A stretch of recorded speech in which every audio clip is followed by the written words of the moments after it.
আমরা প্রথম ঘটনাটা একটু শুনে আসি। আসসালামু আলাইকুম লিসেনার্স, সবাইকে ধন্যবাদ। রাসেল ভাইকে আবারও ধন্যবাদ, এত জার্নি করে আসার পরেও আজকে এত সুন্দর একটা এপিসোড আমাদের সবাইকে উপহার দিচ্ছেন। আমি একদম সত্যি রাসেল ভাই, আপনি রংপুর থেকে আসছেন, আমিও এই ঘটনাটি কালেক্ট করেছি রংপুর থেকেই।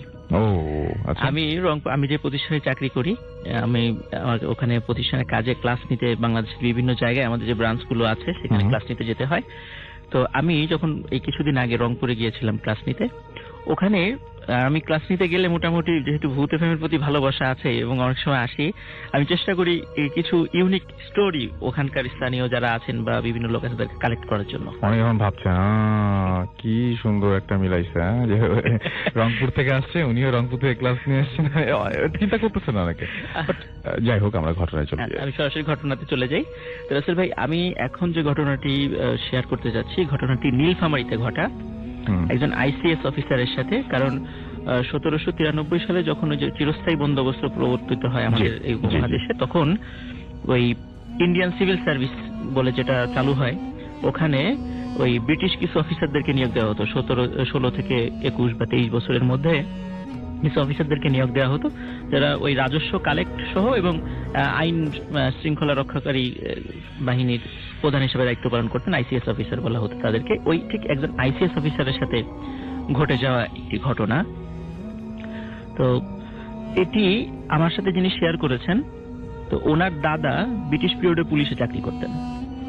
তো ওনার দাদার কাছ থেকে উনি শুনেছেন ঘটনাটি, এবং ওনার দাদাও ওই আইসিএস অফিসারটাকে কখনো দেখেননি। উনি কর্মরত অবস্থায় ওনার যিনি সিনিয়র অফিসার ছিলেন তার কাছ থেকে ওই আইসিএস অফিসারের গল্পটি শুনেছিলেন, যেটা একটা আনসলভড স্টোরি। ওনারাও এটার মানে সলভ করতে পারেন নাই। আচ্ছা, তো আমি ঘটনাতে চলে যাই।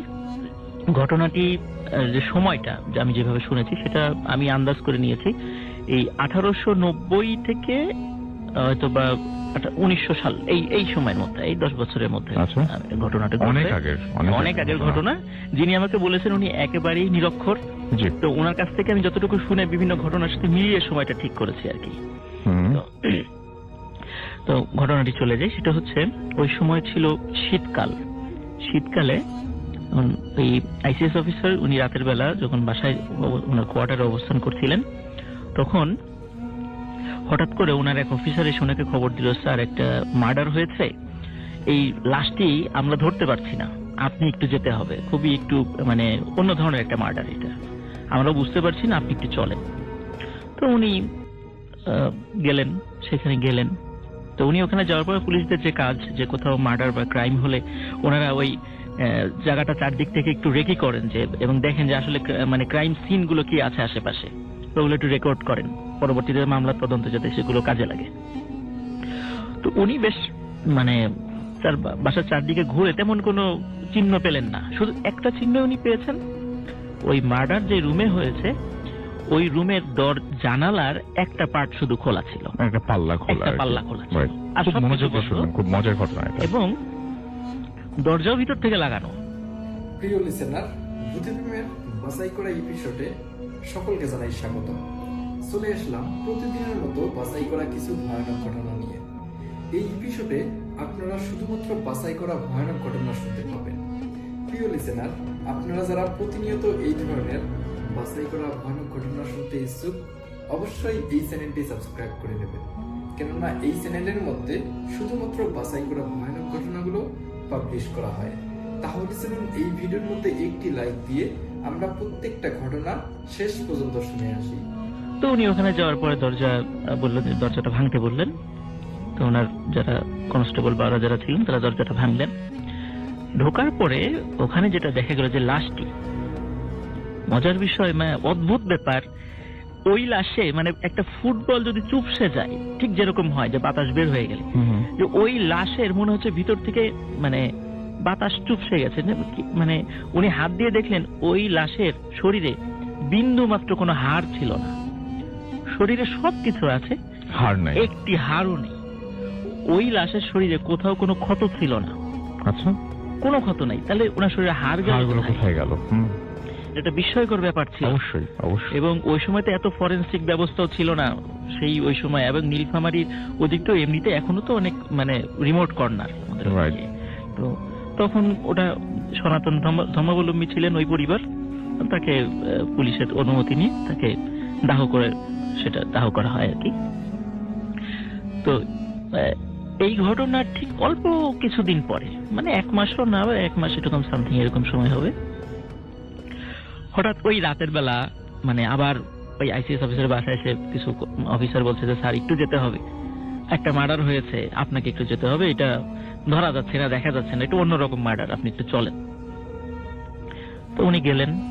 উনি যাওয়ার পরে দেখলেন যখন ওই জায়গাটা রেকি করছিলেন, তো উনি দেখলেন ঠিক সেম ঘটনা, কোনো মানে ক্রাইম সিন নাই, কিন্তু জানালার একটা পার্ট খোলা, একদম জানালার একটা পার্ট খোলা, এবং জানালার কোথাও ভাঙা নাই, ওদিক দিয়ে লোক যে ঢুকবে বা বের হবে এরকম কোনো উপায় নাই।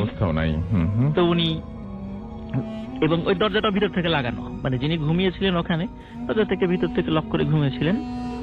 তো উনি ওনার কনস্টেবলদেরকে বললেন দরজা ভাঙতে। দরজা ভাঙার পরে ভিতরে গিয়ে উনি দেখলেন যে গতবার যে মার্ডারটা হয়েছিল এইটার আবার তার ঠিক উল্টোটা। এই লাশটির মানে মাথা থেকে পা পর্যন্ত মানে কোনো মাংস নেই, শরীরের মানে একটি মানে মাংস টুকরো ওখানে সেখানে নেই, শুধু কঙ্কাল পড়ে আছে এবং হাড়ের সঙ্গে কিছু রক্ত লেগে আছে। তো উনি এই দৃশ্যটা দেখে, ওনার কাছে যে ম্যাগনিফাইং গ্লাসটা ছিল, তখন উনি ওখানে একটু মানে দেখছিলেন যে আসলে কি হয়েছে সেখানে। তো উনি ওখানে খেয়াল করেছিলেন এবং রেকর্ড করেছিলেন ওখানে যে ওখানে উনি অদ্ভুত ধরনের মানে আধ হাত চওড়া জিহ্বা, আমাদের যে জিহ্বা মানে আধ হাত চওড়া একটা জিহ্বার মানে নিদর্শন উনি ওখানে পেয়েছেন। তো উনি এতটুকুই শুধু ওখানে লিখতে পেরেছিলেন ওনার রেকর্ড বইতে, আর কিছু লিখতে পারেন নাই, আর কোনো মানে সিন উনি ওখানে পান নাই। তো এইটা একটা মার্ডার হলো, কিন্তু আসলে এটা কে করছে, কোথা থেকে আসলো, কিভাবে গেল, জানালার ভিতর দিয়ে কিভাবে আসলো, কিভাবে একটা মানুষের ওই জানালার ভিতর দিয়ে ঢোকা সম্ভব নয়। জি। তো যাই হোক, এটাও একটা আনসলভ স্টোরি হয়ে গেল। তো এই ঘটনার অল্প কিছুদিন পর উনি ওনার বাসায় শুয়েছিলেন। শুয়ে থাকার পর হঠাৎ রাতের বেলা, ওই সময় শীতকাল ছিল, রাতের বেলা উনি খেয়াল করছিলেন মানে একটু কানে আওয়াজ আসলো। ওনার যে 12-13 বছর বয়সী একটা মেয়ে ছিল, তার পাশের রুমে, তার রুম থেকে মানে কিছু একটা খাওয়ার আওয়াজ আসছে, মনে হচ্ছে মটমট করে কিছু খাচ্ছে, এই টাইপের কিছু একটা খাওয়ার আওয়াজ। তো উনি চিন্তা করলেন যে উনার মেয়ে রাত্রেবেলা তো খাওয়া দাওয়া করেছেই, যদি তার রাত্রে ক্ষুধা লাগে তার মাকে ডাকবে এবং বলবে যে আমার ক্ষুধা পেয়েছে। তখন তো এত ইলেকট্রিসিটি ছিল না, অবশ্য অন্ধকার ছিল ঘর, তো বলবে, আলো জ্বালাবে, সবাই মানে তারা তো ঘুম ভেঙে যাবে। তো উনি চিন্তা করলেন আসলে ঘটনাকে একটু দেখি। উনি মানে অত কিছু চিন্তা না করেই উনি ওনার মেয়ের রুমের কাছে গেলেন। মেয়ের রুমের দরজা খোলাই ছিল। তো উনি দরজাটা খুলেই হঠাৎ করে দেখলেন যে ওনার মেয়ের রুমের জানালার একটা পার্ট খোলা, এবং সেই সাথে আরো খেয়াল করলেন মোটা বেটে আকৃতির কি যেন একটা জিনিস ওনার মেয়ের পাশে বসে আছে। আচ্ছা। তো উনি চিন্তা করলেন যে, এবং ওইটা কি যেন খাচ্ছে ওখানে বসে। তখন উনি চিন্তা করলেন এটা নিশ্চয়ই অন্য কিছু হবে, যেহেতু পুলিশের লোক, উনি অনেক কিছু চিন্তা করেছেন। উনি সাথে সাথে ওখান থেকে চলে যান, গিয়ে ওনার রিভলভারটা নিয়ে আসেন। উনি রিভলভারটা নিয়ে আসার পরেই ওই দরজা দুটো সজোরে ধাক্কা যখনই দিয়েছেন, তখনই ওই উনার লাইফে প্রথম ওই জিনিসটার মুখোমুখি উনি হয়েছেন। তখনই মাথা ঘুরিয়ে ওই প্রাণীটি উনার দিকে তাকায়। তো উনি উনার বর্ণনায় যেভাবে বলেছিলেন উনার ওই সময়, যে মানে ওই প্রাণীটির চোখ ছিল বড় টেনিস বলের মতো লাল টকটকে। ওনার দিকে তাকানোর সঙ্গে সঙ্গে উনি তো খুবই ভয় পান, এবং ভয় পাওয়ার সাথে সাথে উনি ওনার রিভলভার দিয়ে ওকে একটা ফায়ার করেন।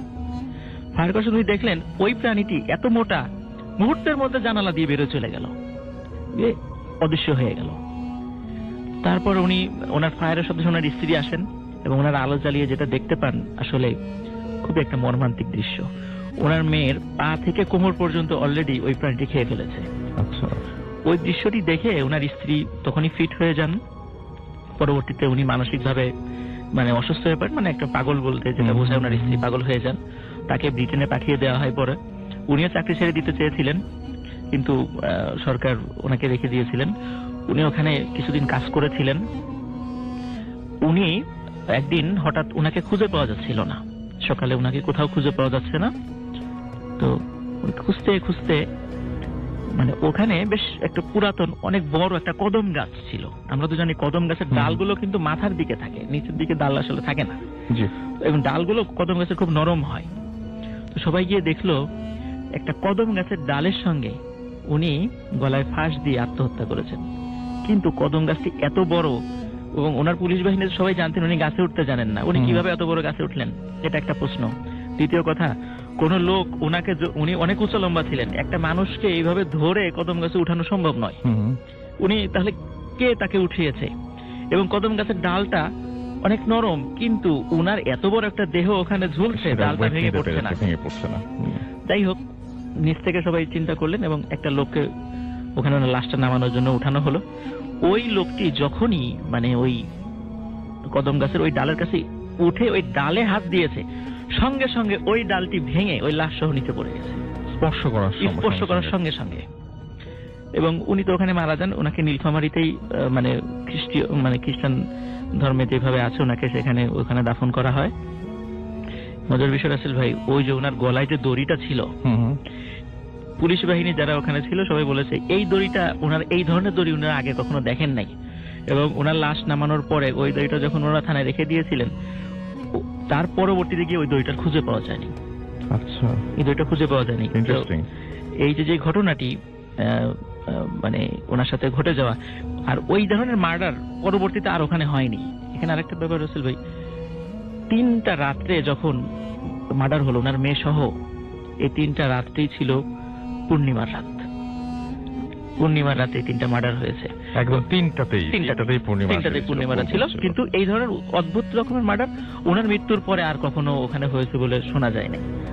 রাসেল ভাই, এই ঘটনাটি যিনি আমাকে বলেছেন, আমি এই টাইপের একটা ইংলিশ মুভি দেখেছিলাম, আমি মনে করেছিলাম হয়তোবা এই টাইপের কিছু মানে কপি করে বলেছে কিনা, কিন্তু যিনি আমাকে বলেছেন উনি এতটাই মানে নিরক্ষর, উনি মনে হয় জীবনে কখনো টেলিভিশনই দেখেন নাই। মুভি দেখা তো অনেক দূরের কথা, উনি কখনো টেলিভিশনই দেখেন নাই। তখন আমার বিষয়টা মানে আমার কাছে গ্রহণযোগ্যতা পেল যে হ্যাঁ, এটা আসলে একটা ইউনিক ঘটনা। তো এটাই ছিল রাসেল ভাই আমার ফার্স্ট চমৎকার ঘটনা। কিন্তু এই যে প্রাণীটাকে দেখলেন, এই যে একটা অদ্ভুত টাইপের একটা অ্যানিমাল বলি বা যাই বলি না কেন, এইটা আসলে কি মানে মানে কোন নাম আছে স্থানীয় ভাষায় এরকম কোনো কিছু? এরকম কিছু নাই, তবে আমি রাসেল ভাই এটা নিয়ে একটু অ্যানালাইসিস করেছিলাম। তো আমি শুনেছিলাম যে জিনদের মধ্যে বিভিন্ন প্রজাতি আছে। কিছু প্রজাতি থাকে এদের আহার মানুষের মাংস, এরা বিভিন্ন মানে সেটা তো ডিফারেন্ট কিছু হলো, বাট এই প্রাণীটা তো আপনি জিন বলছেন এখানে। আমার কাছে ধারণা সেটাই আমি জানতে চাচ্ছিলাম, জিন তার মানে এবং আলাদা কিছু না। এবং সেটা হচ্ছে ওই প্রাণীটার, ওই ভয়ানক একটা প্রাণী আপনি বলতে যাচ্ছেন যে রূপ নিয়ে ওখানে এসেছে। হ্যাঁ, আমার ধারণা সেটাই, কারণ যেহেতু এটা একটা আনসলভড স্টোরি ছিল, তখন তো এত কিছু ছিলও না। ওনার ডায়েরিতে যতটুকু লেখা পাওয়া গিয়েছিল সেখান থেকে মানে জানা গিয়েছে ওনার মৃত্যুর পরে ওনার ডায়েরিটা অ্যানালাইসিস করা হয়েছে। আর যেহেতু আমাকে যিনি বলেছেন তার দাদা পুলিশের চাকরি করতেন, তো ওনার দাদা আবার ওনাকে গল্পটা করেছিলেন আর কি। ওকে, থ্যাংক ইউ ভেরি মাচ। আমরা তার কাছ থেকে একটা ঘটনা শুনবো যেটা আপনার সাথে ঘটা। মায়ের হ্যাঁ, বেসিক্যালি আমার সাথে ঘটা। ওকে ভাই, ওকে। তো দ্য থিং ইজ, আমার সাথে না, এখানে হলো গিয়ে আমার ব্যান্ডের অ্যাকচুয়ালি যারা যারা আছে সবার সাথে আর কি আমরা এক্সপিরিয়েন্স এখনো করি। আচ্ছা, এখনো কি হয় আসলে? আচ্ছা, এটা হলো গিয়ে যে ফার্স্ট অফ অল বলি মাহের, থিং ইজ, হ্যালো রাসেল ভাই, হ্যালো তানজিম ভাই, হ্যালো মাসুম ভাই, অ্যান্ড হ্যালো লিসেনার্স। সেটা হলো গিয়ে যে ভাই, আমরা এটা এক্সপিরিয়েন্স করি যখন থেকে বেসিক্যালি আমাদের ভোকাল যে তার নাম, আমি একটু টুইট করে বলতেছি সবার নাম, তার নাম হলো গিয়ে অর্ক, আমাদের ভোকালের নাম। সো আমাদের ভোকালের বাসাটা যদি আমি ডিসক্রাইব করি, সেটা হলো গিয়ে যে অনেক পুরানো একটা বাসা। আমি প্লেসটাও একটু ঠিক করলাম, সেটা উত্তরায় বলতেছি। মানে সবকিছু কিন্তু রিয়েল না, মানে নাম বাসা সবকিছু তো ফেক। এটা হ্যাঁ বুঝেন, ঘটনাটা শুধুমাত্র ঘটনাটা সত্যি। সেটা হলো গিয়ে যে অর্কর বাসাটা অ্যাকচুয়ালি অনেক পুরানো একটা বাসা। ইটস লাইক আপনার 1973-74 এর দিকে ডেভেলপ করা। বাসার সামনে উঠোন আছে এন্ড এভরিথিং। আমরা যেখানটায় প্র্যাকটিস করি সেটা হলো গিয়ে উঠোনটার একটু সামনে একটা ছোট একটা কুড়ে ঘর বলবো না, মানে একটা ছোট একটা রুম আছে যেখানে অর্কর দাদা আগে থাকতো, এরপরে অর্কর ফুপি থাকতো। দেন ওখানে এখন আর কেউ থাকে না, কারণ দুজনই মারা গিয়েছেন। আমরা ওখানে প্র্যাকটিস করি। সো ঘটনাটা আসলে শুরু হয়, আমরা যেদিন থেকে ডিসাইড করি যে আমরা ওইখানে প্র্যাকটিস করবো, নিজেদের প্র্যাকটিস প্যাড অ্যান্ড এভরিথিং, আমরা ওখানে আমাদের ইকুইপমেন্ট নিয়ে আসি। ফার্স্টে একটু একটা জিনিস বলে নেই যে অর্কর দাদা অ্যাকচুয়ালি যতদূর আমি জানি, এবং আমি সেটা হলো যে অর্কর দাদা আগে জিন পালতেন, এবং সে পায়াস টাইপের লোক ছিলেন, পায়াসই ছিলেন, তার অলৌকিক ক্ষমতা টাইপের ছিল আর কি, এটা এলাকাবাসীর ধারণা, এবং ধার্মিক হিসেবে সবাই তাকে জানতেন। ধার্মিক হিসাবেই তাকে সবাই জানতেন। এরপর যেটা হলো যে যখন অর্কর দাদা মারা যায়, তখন ওই রুমটায় থাকতো হলো গিয়ে অর্কের ফুপি। তো ফুপি ছিলেন রাইটার।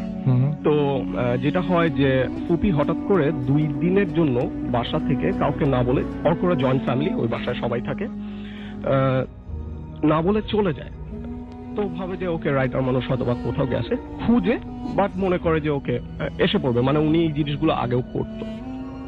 বাট 2 দিন পরে যেটা হয় সেটা হলো গিয়ে যে 2 দিন পরে ফুপির লাশটা ওই রুমে পাওয়া যায়, এবং এখনো পর্যন্ত আসলে জানা যায়নি যে উনি কিভাবে মারা গেছেন। আচ্ছা, ওকে। সো এটা হলো গিয়ে আর কি বেসিক একবারে আমাদের মানে ওই জায়গাটার বর্ণনা দিলাম। এরপর হলো গিয়ে যে যখন আমরা প্র্যাকটিস করি রাসেল ভাই, সেটা হলো গিয়ে যে আমরা পুরো সবকিছু গোছগাছ করি, একটা প্র্যাকটিস প্যাড যেরকম হয় ওরকম ভাবে আমরা জিনিসগুলো সেট করি।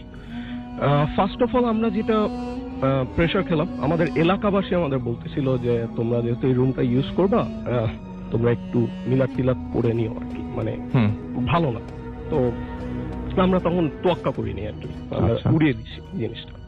সো ফার্স্ট ইনসিডেন্ট যদি বলি যে সেটা হলো গিয়ে যে আমাদের প্র্যাকটিস প্যাডে পানি উঠে যেত, মানে আমাদের অনেক ইনস্ট্রুমেন্ট এটার জন্য নষ্ট হয়েছে।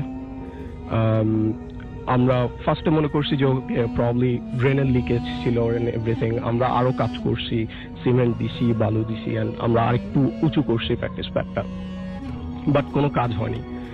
এখনো অ্যাকচুয়ালি আমরা জায়গাগুলো ড্যাম্প পাই। আচ্ছা, ঠিক আছে, এটা একটা। সেকেন্ড হলো গিয়ে যে আমরা যখন প্র্যাকটিস একদিন করতে গেছি রাসেল ভাই, এটা খুবই ইন্টারেস্টিং যে ওইখানে কিছু ড্রয়ার ছিল। আমরা ওই ড্রয়ারে যেটা হলো গিয়ে যে আমরা সাধারণত স্পিক্স এই জিনিসগুলো রাখতাম, স্ট্রিংস। ওইখানে আমি একদিন পিক রাখি। সো পিক আমি যখন বাজাতে যাই, আমি আমার পিকটা যখন নিতে যাই, তখন ওখানে অ্যাকচুয়ালি একটা কাগজ পাই। আচ্ছা, কাগজটা হলো গিয়ে খুব বিচ্ছিরি, মানে খুবই বিচ্ছিরি একটা আরবি হাতের লেখা। সো আমরা লাইক একজনের কোশ্চেন করতেছি এই জিনিসটা কে রাখছে এখানে, এবং মানে সবাই বলতেছে যে জানি না এই জিনিস কোথেকে আসছে। পরে যেটা হলো গিয়ে যে অর্ক ওর এলাকার একটা হুজুরকে দেখায় যে অ্যাকচুয়ালি এখানে কি লেখা, সিন্স আমরা আরবি পড়তে পারি না বা মিনিং জানি না, কি মানে কি লেখা অ্যাকচুয়ালি এখানে। হুজুর যেটা বললো যে জিন মানুষকে যদি ধরে তাহলে গোসল করানোর নিয়মটা, ওই জিনিসটা ওইখানে লেখা। And we don't have any idea মানে কে পাঠালো বা কেন আসলো ওইখানে, বা পয়েন্টটা কি। আর রাসেল ভাই, আমরা যখন ওই রুমে অ্যাকচুয়ালি ঢুকি, আমরা যতই এনার্জি নিয়ে ঢুকি না কেন যে আজকে বাজাবো, মানে will play music like crazy, আমরা কেউ বাজাতে পারি না, আমরা খুবই ডিমোরালাইজড হয়ে যাই ওখানে ঢুকি। গন্ডগোল কি হতো তখন নিজেদের মধ্যে? রাসেল ভাই, অ্যাকচুয়ালি আমাদের ওখানে যখন আমরা প্র্যাকটিস করা শুরু করি, আমাদের ব্যান্ডের অ্যাকচুয়ালি অনেক কিছু ভাঙা শুরু করে এখান থেকে। এবং মানে আপনার কখনো মনে হয়েছে যে এটার পেছনেও কারণ আসলে ওইটাই? আই গেস রাসেল ভাই, কারণ জিনিসটা হলো গিয়ে যে হয়তো বা 1-2 বার জিনিসটা হলে দেখা যেত যে আমরা যখন ফ্রেন্ড বারবার লাইক আমরা অনেক ক্লোজ ফ্রেন্ডরা মিলে ব্যান্ডটা করছি অ্যাকচুয়ালি। হ্যাঁ, সো দেখা যায় যে সবার সাথে সবার একটা প্রবলেম হইতেছে।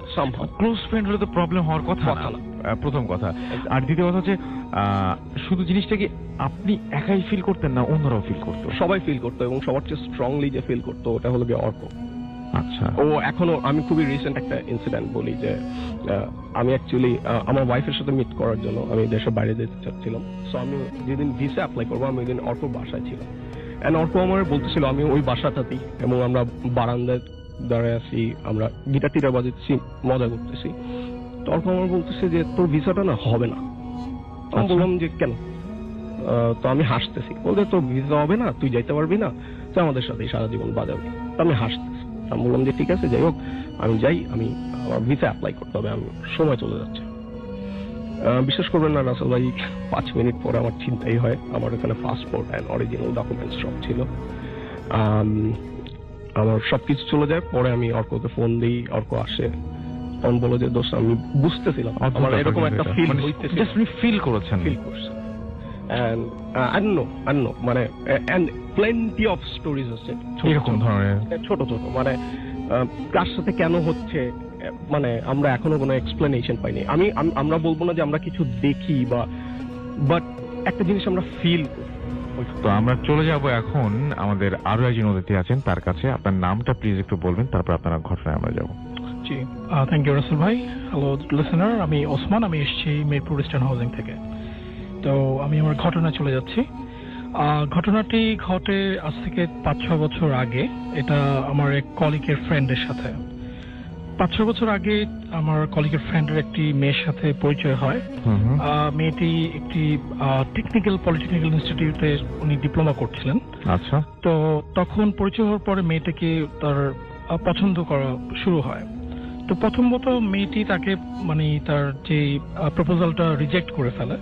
তো আমার কলিগ পরবর্তীতে মেয়েটাকে অনেকভাবে বুঝিয়ে বললেন যে ছেলেটা অনেক ভালো এবং তুমি চাইলে তার সাথে সম্পর্ক করতে পারো, এবং তারা পরবর্তীতে তাদের রিলেশন বিল্ড আপ হয় এবং ফাইনালি দে গট ম্যারিড, তারা বিয়ে করে। কিন্তু সমস্যা যে এখানে দাঁড়ায়, মেয়েটির বাবা মা বিয়েটাকে আসলে মেনে নিতে পারেনি, কিন্তু ছেলেটির বাবা মা বিয়েটাকে নর্মালি মেনে নেয় এবং তারা বিয়ের কিছুদিন পরেই তাদের গ্রামের বাড়িতে শিফট হয়ে যায়।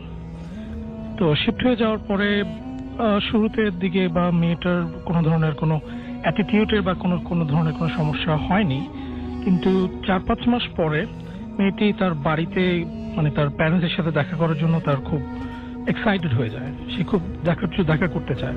কিন্তু তখন ছেলেটি বলে যে আসলে এই মুহূর্তে আসলে দেখা করাটা সম্ভব না, কারণ যেহেতু তারা এখনো বিয়েটা মেনে নেয়নি। তো যাই হোক, তো বলে যে না এখন দেখা করা যাবে না। তো এখানে কনভারসেশন শেষ হয়ে যায়। কিন্তু কোন একদিন তারা তাদের ফ্যামিলির সবাই একটি ওয়েডিং প্রোগ্রামে যায়, কিন্তু মেয়েটি তখন বাসায় একাই থাকে, সে ওয়েডিং এ যায় না। তো তারা সেই প্রোগ্রাম থেকে বাড়িতে যখন ফিরে, তখন তারা দেখছে যে মানে অনেকক্ষণ ধরে গেট নক করছে, মানে একটা গ্রামের বাড়িতে। তো বাড়িটা একটা আসলে বেসিক্যালি একটা টিন শেডের একটা পাশে দেওয়াল উপরে টিনের একটা বাড়ি। তো তারা অনেকক্ষণ ধরে নক করছিলেন, কিন্তু গেটটা মেয়েটা খুলে না। তো এটা গেটটা ছিল আসলে একটা স্টিলের একটা গেট। তো অনেকক্ষণ চেষ্টা করার পর খুলছে না। তার পিছন দিয়ে তো চেক করার চেষ্টা করলো যে আসলে কি হচ্ছে ভিতরে, আসলে মেয়েটি আসলে আদৌ আছে কিনা বা কি কোনো প্রবলেম হয়েছে কিনা। তো তখন ওই ছেলেটি দেখলো যে মেয়েটি she was hanging in the ceiling fan, say ceiling ফ্যানের সাথে ঝুলন্ত অবস্থায় আছে। এবং তারা খুব কষ্ট করে পরবর্তীতে তারা গেটটা খুললো, এবং খোলার পরে মেয়েটি already she was totally senseless, say totally তার কোনো সেন্স ছিল না। এবং তার সাথে সাথে তারা লোকাল একটি হসপিটালাইজ করলেন, কিন্তু হসপিটাল থেকে বলা হলো যে আপনারা শহরের বড় কোনো হসপিটালে নিয়ে যান। বেসিক্যালি এখানে আসলে এটার কোনো ট্রিটমেন্ট নাই। বেসিক্যালি যেহেতু ঘাড়ের পিছনের যে অংশটা আছে অনেকটা অংশই হয়তো বা ক্ষত হয়ে গেছে, যেটা ডিফেক্টেড হয়ে গেছে, এখন এটা কোনো ট্রিটমেন্ট হবে না, মানে অ্যাটলিস্ট এখানে তারা করতে পারবে না। তো পরবর্তীতে তারা বড় হসপিটাল নিয়ে যায় এবং সেখানে মোটামুটি অ্যারাউন্ড 24 আওয়ার্সের মতো মেয়েটিকে ওখানে মানে চেষ্টা করা হয়, তাকে কৃত্রিম ভাবে ওখানে রাখা হয়। একদিন পরে দেন মেয়েটি মারা যায়। এবং মেয়েটি মারা যাওয়ার পরে ছেলেটিটা টোটালি ফ্রাস্ট্রেটেড হয়ে যায় এবং 4 to 5 days he didn't take any single food, মানে সে কোনো কিছু খায় না, তার খুবই খারাপ অবস্থা।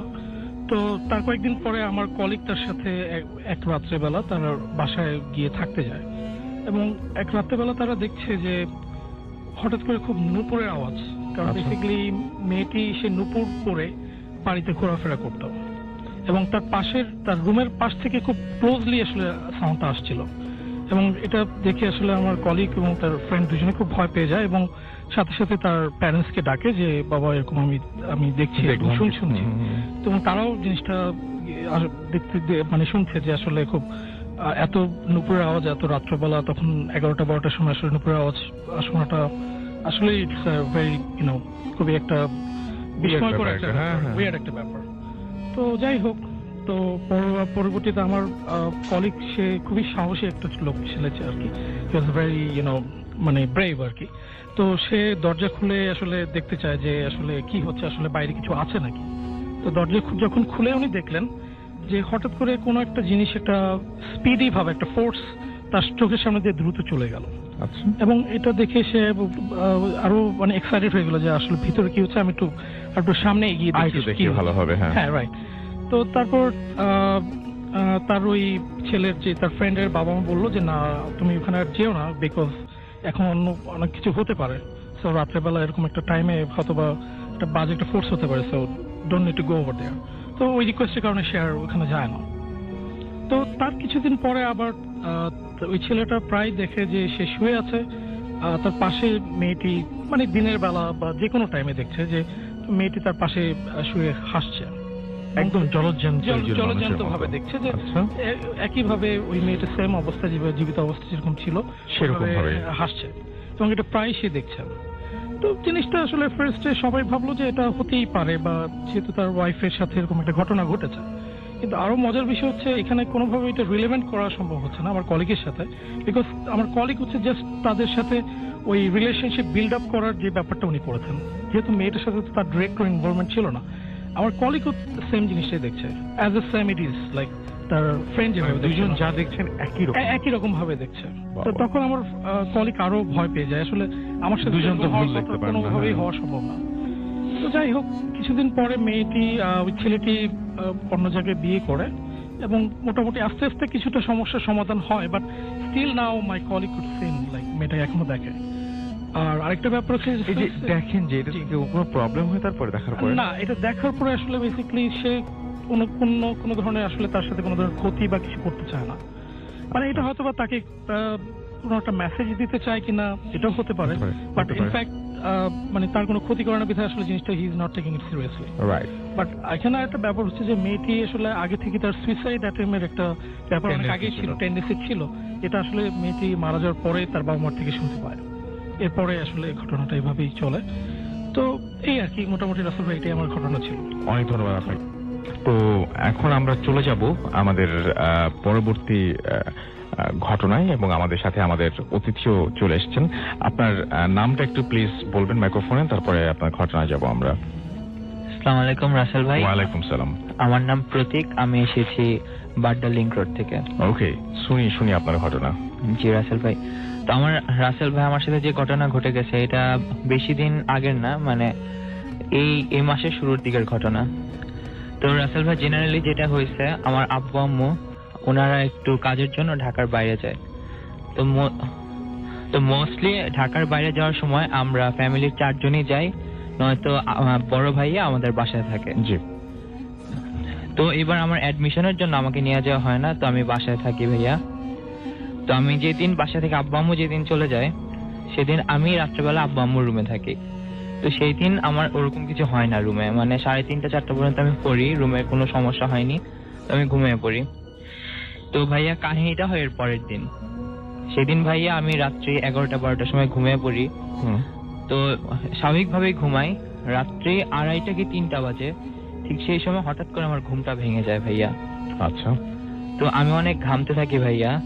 তারপর আমি ঘুম থেকে উঠে তারপর যখন দেখি আমি ঘামছি, তখন আমি মনে করলাম যে হয়তো কোনো দুঃস্বপ্ন কিছু দেখেছি, বা প্রচন্ড গরম যে কারণে ঘামছি। তো আমি উঠে লাইটটা জ্বালায় আশেপাশে দেখি কিছু আছে নাকি, এরপরে লাইট নিভে আমি আবার শোয়ার চেষ্টা করি। তো আমি যখন ভাইয়া চোখ বন্ধ করে মানে শুয়ে থাকছি, আমার মনে হচ্ছে কেউ মাথা নিচু করে আমার দিকে তাকিয়ে আছে। তো ভাই আমি চোখ খুলে কিছুক্ষণ থাকি, মনে হয় যে আমার পিছে কেউ দাঁড়িয়ে আছে। তো আমি যে কাত হয়ে শুয়েছিলাম ভাইয়া, আমি সেই কাত ফিরে অন্য কাত হয়ে শুই। তো ভাইয়া মনে হয় যে আমার পিছে কেউ শুয়ে আছে। তারপর ভাই আমি আবার উঠে লাইট জ্বালাই আশেপাশে দেখি কেউ আসছে কিনা ঘরে, মানে ভাইয়া বা আঙ্কেল কেউ ঘরে এসেছে কিনা দেখতে, আমি ঘুমিয়েছি কিনা। আচ্ছা। তো ভাইয়া লাইট অফ করে আমি আবার ঘুমাতে যাই। এরপর ভাইয়া মানে একই জিনিস হতে থাকে, আমার মনে হয় যে কেউ আমার দিকে মাথা নিচু করে ভাইয়া তাকিয়ে আছে, বা আমার পিছে দাঁড়িয়ে আছে ভাইয়া। তো আমি এদিক ওদিক ফুরি ভাইয়া, আস্তে আস্তে আমার ভয় অনেক বাড়তে থাকে। তো ভাই আমার বিছানা ঝাড়ুতে আমি বিছানা করার পর আমি বিছানা ঝাড়ুটা মানে বিছানার ভিতর মানে শুয়ে রেখে দিয়েছিলাম। আচ্ছা, তো ওইটা ভাইয়া মানে সোজা করে রাখা ছিল না যে মানে ওটা পড়ে যাওয়ার কোনো আর ফ্যানের স্পিড ওরকম ছিল না ভাইয়া যে পড়ে যাবে বা হাত পা লেগেও পড়ে যায় না ভাই। হঠাৎ করে দেখলাম বিছানা ঝাড়ুটা মানে বিছানা থেকে শেষ করে পড়ে গেল নিচে। জি জি একা ভাইয়া। একা একাই আপনার চোখের সামনে? আমার চোখের সামনে ভাইয়া। আচ্ছা। মানে আমার এটা দেখে এত ভয় লাগছে, আমি জাস্ট মানে গায়ে কাঁথা ছিল, কাঁথাটা উঠিয়ে আমি দৌড় দিয়ে এক ঘরে ভাইয়ার রুমে চলে গেছি। আচ্ছা, তো ভাইয়ার রুমে চলে গিয়ে সেদিন রাত্রে ভাইয়াকে মানে আমি ডাক্তার দিয়ে আমি ঘরে গিয়ে মানে লাইট অফ করে পরে মানে ভাইয়া এসে পরে আমরা ঘুমাইছি। তো পরের দিন রাত্রে যখন আমি ভাইয়াকে বলতেছিলাম ভাইয়া আজকে রাত্রে আমি আমাদের রুমে মানে আব্বু আম্মুর রুমে ঘুমাবো না, আমি এই রুমে ঘুমাই, তুমি আব্বু আম্মুর রুমে ঘুমাও। তারপর ভাইয়াকে ভাইয়া আমাকে জিজ্ঞেস করছিলাম কেন ঘুমাবো না, তো ভাইয়াকে খুলে সবকিছু বললাম। তো বলার পর ভাইয়া বললো যে ওনার সাথে ঠিক সেম কাহিনী হয়েছে ভাইয়া। আচ্ছা, আপনার ভাই এখানে আছেন, আপনার নামটা একটু প্লিজ বলে তারপরে আপনি আপনার বাকি ঘটনাটা বলবেন। আমি তাহমিদ, জি। তো লিংক রোড থেকে এসেছি, তাহিদের বড় ভাই। তো হ্যাঁ, আমাদের বাসায় সমস্যা যেটা হতো যে ওই রুমে আমি একা থাকতে আমিও ভয় পেতাম। এর আগে আমার সাথে এমন একটা ব্যাপার হয়েছিল যে আমি যখন রাত্রে ওই রুমে একা একা থাকি তখন দেখা যেত যে মনে হতো লাইটের অফ করার পর রুমের ভিতর কেউ একজন আছে বা মানে উপর হয়ে তাকিয়ে থাকলে একটা যেরকম ফিলিং হয় মানুষের যে অন্য কেউ তাকিয়ে আছে বা দেখছে, এরকম একটা অনুভূতি হতো আর কি।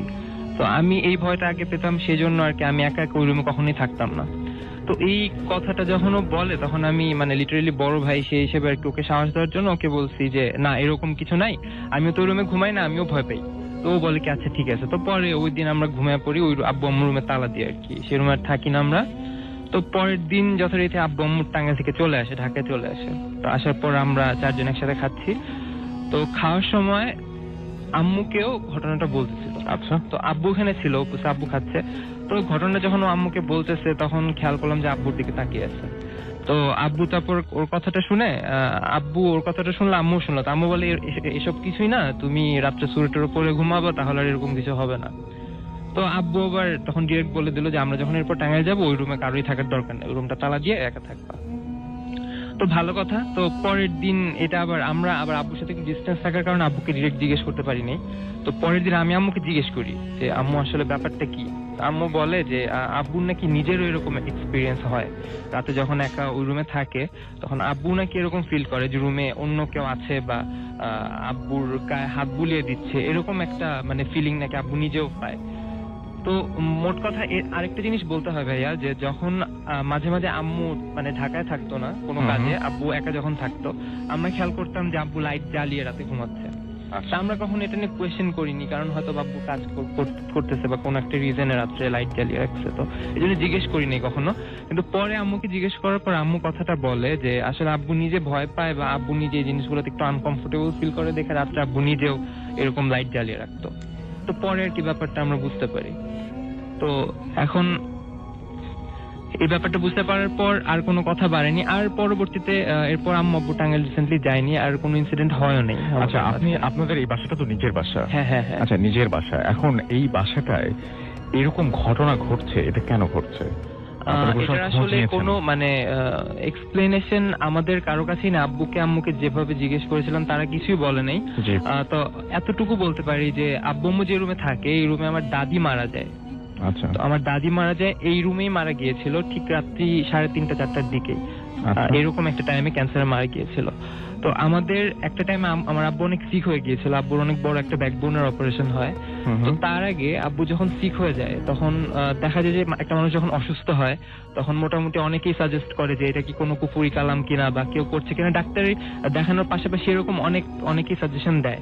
তো ওরকম একজন হুজুর দেখানো হয়েছিল। তো আমাদের বাসায় একটা নিম গাছ আছে, আপনাকে বলতে ভুলে গেছি। তো তখন যখন এইভাবে কনসাল্ট করে একজন হুজুরের সাথে, উনি আমাদের বাসায় আসেন।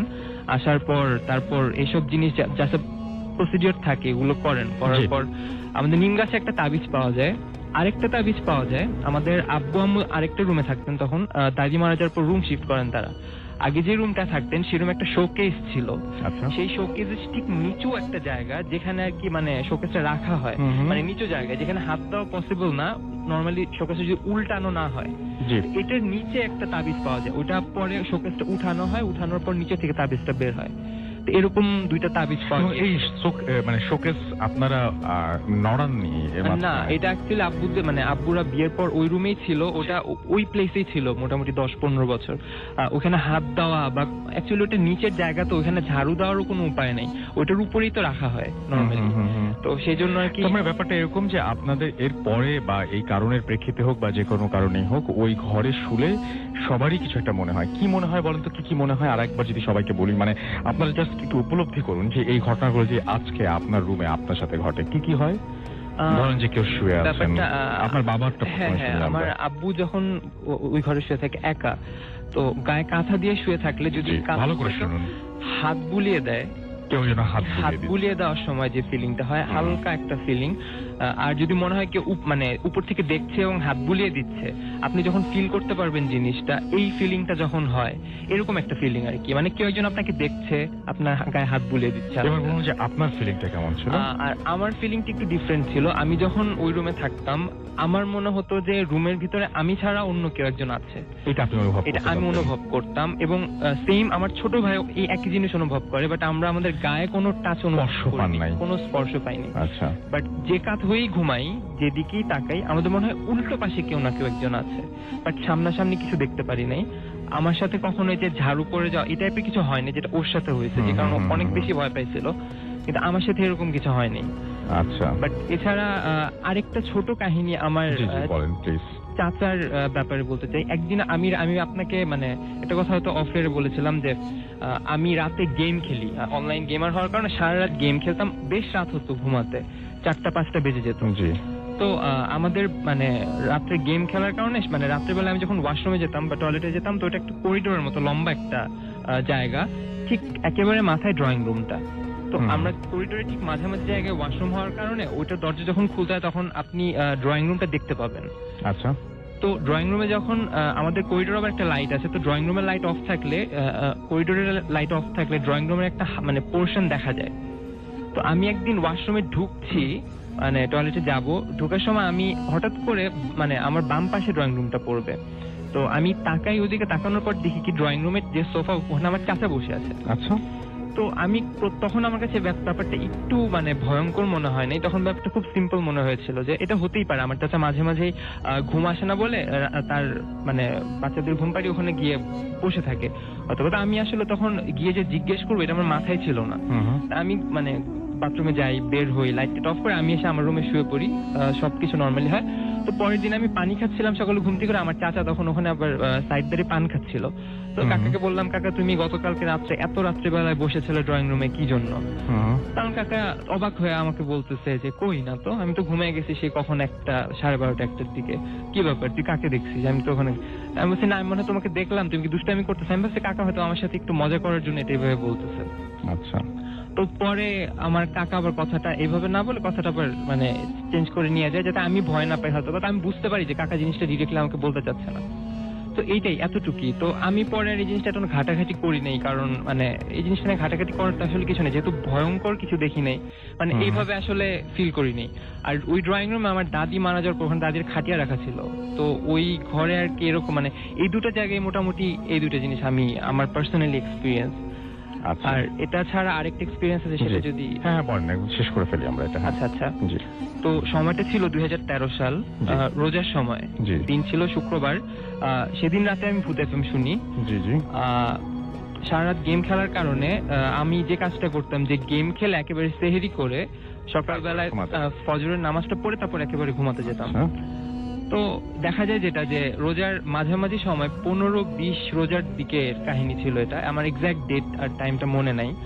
তো এরকম ছিল, দেখি প্রথম রোজার সময় যে জিনিসটা হয় আর কি, মসজিদে অনেক বেশি লোক থাকে, তারপর অনেক মোটামুটি আমাদের যে মসজিদে আমি নামাজ পড়তাম সেটা 5 তলা হওয়ার কারণে 2-3 তলা পর্যন্ত মানুষজন ভরে যেত। তো মাঝামাঝি টাইমে হওয়ার কারণে সেই মসজিদে কম মানুষ হয় যখন, তখন নিচতলাটাই পুরোপুরি ফিল আপ হতো না। তো সেই দিন ভূত এফএমে আমি একটা কাহিনী শুনছিলাম জিনদের নিয়ে, যে জিনরা যদি আশপাশে আসে তাহলে একটা সুন্দর স্মেল পাওয়া যায়, বা কোনো একটা আতরের গন্ধর মতো কিছু পাওয়া যায়, যেটা আমি কোনো ফিল করিনি। তো আমি গেম খেলছিলাম আর শুনছিলাম। তো রাত্রে সেহরি করি, নর্মালি সেহরি করে আমি বের হই নামাজ পড়ার জন্য। তো আমি আমার একটা ফ্রেন্ড ছিল ওখানে কাছে, নাম অরুণ, তো ওকে আমি বলতাম আসতে আমার সাথে নামাজ পড়ার জন্য। কোনো এক কারণে সেদিন ও আসেনি নামাজ পড়তে, তো আমি একাই যাই। একটু অবাক হয়ে খেয়াল করি যে রাস্তাঘাটে তেমন একটা মানুষজন না, একেবারেই খালি, প্রায় খালি। তো মসজিদে আমি নর্মালি যাই। তো নর্মালি আমরা যখন মসজিদে ঢুকি তখন স্যান্ডেলটা হাতে নিয়ে ভিতরে একটা র্যাকে নিয়ে রাখি, তারপর নামাজ পড়তে বসি। তো আমি নিয়ে রাখলাম, রেখে নামাজ পড়ার জন্য বসছি, এখনো মানে ইমাম আসেনি, ইমাম ঢুকবেন। তো ওই সময় আমি খেয়াল করলাম 6 ফিট 3 কি 4 ইঞ্চি এরকম হাইটের একটা লম্বা সাদা কালারের আলখালা বা যে ইমাম সাহেবরা যেটা পরেন আর কি, এরকম একটা ড্রেস পরা একজন ঢুকলেন। এবং উনি যখন ঢুকলেন আমি ঠিক মানে একটা সুন্দর স্মেল পেলাম, মানে স্মেলটা অ্যাকচুয়ালি আতরের না, আবার মানে কোনো বডি ডিওডোরেন্ট বা মানে কোনো বডি স্প্রে সেন্টও না, বাট খুব সুন্দর একটা স্মেল, সেটা আর কি খুব ভালো লাগে। তো উনি ঠিক আমার ডান পাশে এসে বসলেন নামাজ পড়ার সময়। তো ইমাম আসলেন, তো আমি যখন উনি আমার পাশে এসে বসেন, তো তখন আমার মাথায় চিন্তা হচ্ছিল যে জিনরা তো মসজিদে নামাজ পড়ে, ভূতে আজকে শুনলাম যে এরকম সুন্দর স্মেল, তো আমার মনে হচ্ছিল যে এই মানুষটা তো জিন নাকি মানুষ সেটা তো আমি জানি না, তো এরকম একটা চিন্তা মাথায় ছিল। তো তখন আমি নামাজ পড়ি, নামাজ পড়ার পর সেই লোক আমার সাথে নামাজ পড়ে। তো আমরা নামাজ শেষ করে বের হই। তো বের হওয়ার পর আমরা যেটা করি যে হাতে স্যান্ডেলটা নিয়ে মসজিদের যে সিঁড়ির লাস্ট স্টেপটা, সেখানে স্যান্ডেলটা রাখি, রাখার পর তারপর স্যান্ডেলটা আমরা পরি। তো আমি সেখানে স্যান্ডেলটা রাখছি, মাটির দিকে তাকে একটু নিচু হয়ে স্যান্ডেলটা রাখছি। যখনই আমি উঠে দাঁড়াইছি দেখি ঠিক আমার সামনে লোকটা দাঁড়ানো, সে হুজুর মতো লোকটা। ওনার লম্বা দাড়ি ছিল আর চেহারা বেশ ভালো ফর্সে ছিল, আমরা যেটাকে আর কি মানে অনেকটা বুকি শিশেতে জানি যে নুরানি চেহারা বলি যেটাকে আর কি, এরকম টাইপের ছিল। তো আমার এরকম ধারণা হওয়াটা স্বাভাবিক ছিল। তো সব থেকে অবাক করা কাহিনীটা এখানেই হয় ভাইয়া, যে যখনই আমি ওনার দিকে তাকাই উনি আমার দিকে একটা মুচকি হাসি দেন। মুচকি হাসি দিয়ে আমাকে বলেন যে নামাজ পড়ার সময় এসব কি উল্টাপাল্টা ভাবেন। সুন্দর মতো এটা বলে উনি জাস্ট ঘুরে হাঁটলেন, মানে হেঁটে চলে যাচ্ছেন। আমি জাস্ট ওই টাইমটাতে যখন এটা দেখলাম, মানে আমার ফিলিংটা জানি কেমন ছিল, যে মানে আমি বুঝতেছিলাম না যে এখানে আমার সাথে কি হলো। আমার খুবই নরমাল একটা ঘটনা, কিন্তু খুবই মানে কিন্তু খুব অবাক লাগতেছিল যে আমি তো এটা কাউকে বলি না, সে কারোর সাথে কথা বলিনি, কিচ্ছু বলিনি, উনি আমার সাথে নামাজ পড়লো, বের হয়ে চলে যাচ্ছে। আর সত্যি কথা জানি না যে অনেকের সাথে প্যারানরমাল অ্যাক্টিভিটিস হয় যে তারা বলে যে কেন গিয়ে ধরলেন না, কেন গিয়ে এরকম কথা বললেন না। বাট সত্যি কথা ভাইয়া যে ওইরকম একটা সিচুয়েশনে যখন কেউ পড়ে, হ্যাঁ ওই টাইমটা আপনার চিন্তা করতে কিছুক্ষণ টাইম লাগে, ওই মোমেন্টটা চলে যায় এর ভিতরে। তো এটাই ছিল আর কি। সেদিন আমি নর্মালি আসি বাসায় এসে, কাউকে কিছু না বলে আমি চুপচাপ ঘুমিয়ে যাই। আমি ভাবছিলাম যে এই ব্যাপারটা যদি এখন কাউকে বলি রোজার সময়, এই জিনিসটা অনেকেই বিলিভ করবে না, অথবা হতে পারে যে আমাকে আপনি খারাপ কিছু দেখেননি, আপনি হয়তো ভালো কিছু দেখেছিলেন। ওকে, থ্যাংক ইউ। সেটা হচ্ছে যে সরাসরি ঘটনায় চলে যাব। আপনার নামটা প্লিজ একটু বলবেন, তারপর আপনার ঘটনায় আসবো আমরা। ধন্যবাদ রাসেল ভাই, আমার নাম সাদত আহমেদ বিতান। জি, আমি যে ঘটনাটি আজকে বলবো সেটি হচ্ছে অনেক পুরনো, আগে 1970 সালের ঘটনা। জি, আমার বাড়ি হচ্ছে রাজবাড়ী জেলা পাংশা থানা সাউরাইল গ্রাম, খুব অজপাড়াগা। এখনো সেখানে কারেন্ট বিদ্যুৎ পৌঁছায় নেই এমন জায়গা। যাই হোক, আমি তখন ক্লাস 8-এ পড়ি। তা একদিন হঠাৎ শুনতে পেলাম যে আমাদের, আর একটু বললে নেওয়া ভালো, যে আমাদের নদী স্কুল থেকে আধা কিলোমিটার দূরে হবে একটা নদী, নদীর ধারে খুব নির্জন একটা জায়গা, বাড়ি ঘর শূন্য, নাই বললেই চলে। হ্যাঁ, একটা কালী ঘর আছে, বট গাছ আছে, বট গাছের নিচে একটা কালী মন্দির আছে। তো মন্দিরটা যেহেতু মনে হয় খুব পূজা টুজা খুব একটা করা হয় না, অবহেলিত, ময়লা টয়লা ধরে অপরিষ্কার একটা পরিবেশ। তা নদীর ওই পারে আছে আর একটা গ্রাম, ছোট্ট একটা গ্রাম, সেখানে মাঝিদের বাস, ছোট পেশাজীবী যারা থাকে তাদের বাস, ওখানে হিন্দু।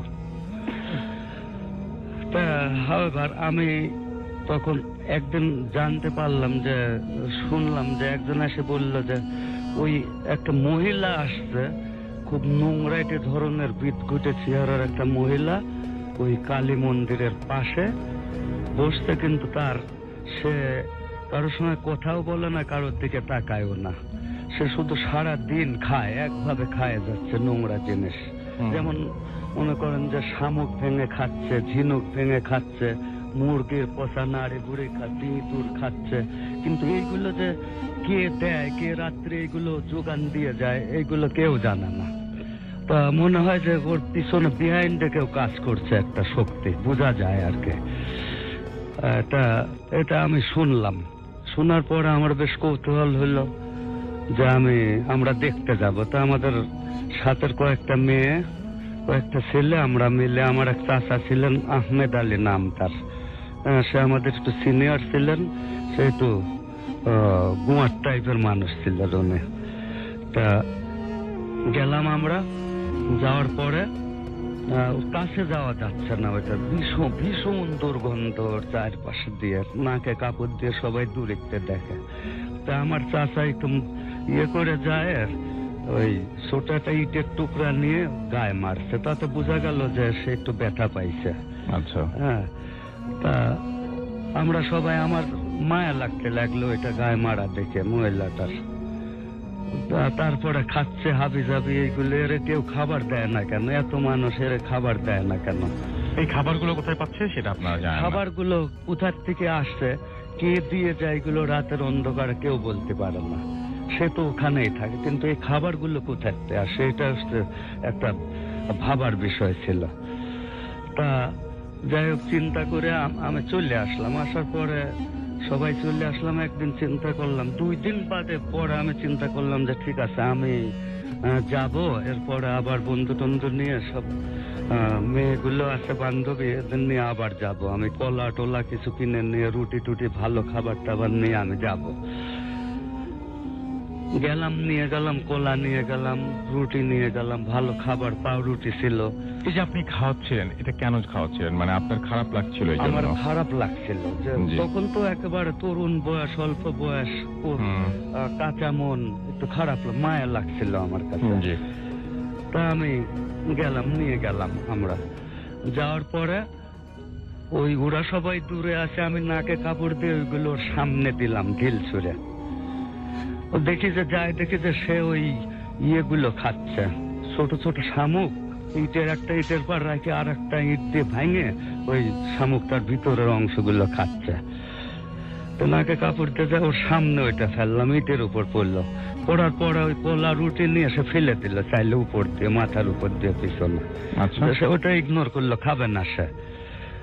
তা তখন আমার একটু মেজাজ খারাপ হইলো, তখন আমি একটু ধমকের সুরেই বললাম যে পিশাচিনী ডাকিনি, ভালো জিনিস খাবি না, পোষা ধোসা জিনিস খাচ্ছিস, ফকিন্নি কোথাকার, হ্যাঁ, ভালো জিনিস মুখে স্বাদ লাগে না, এমন একটু গালের সুরে আমি বললাম। বলার পরে সে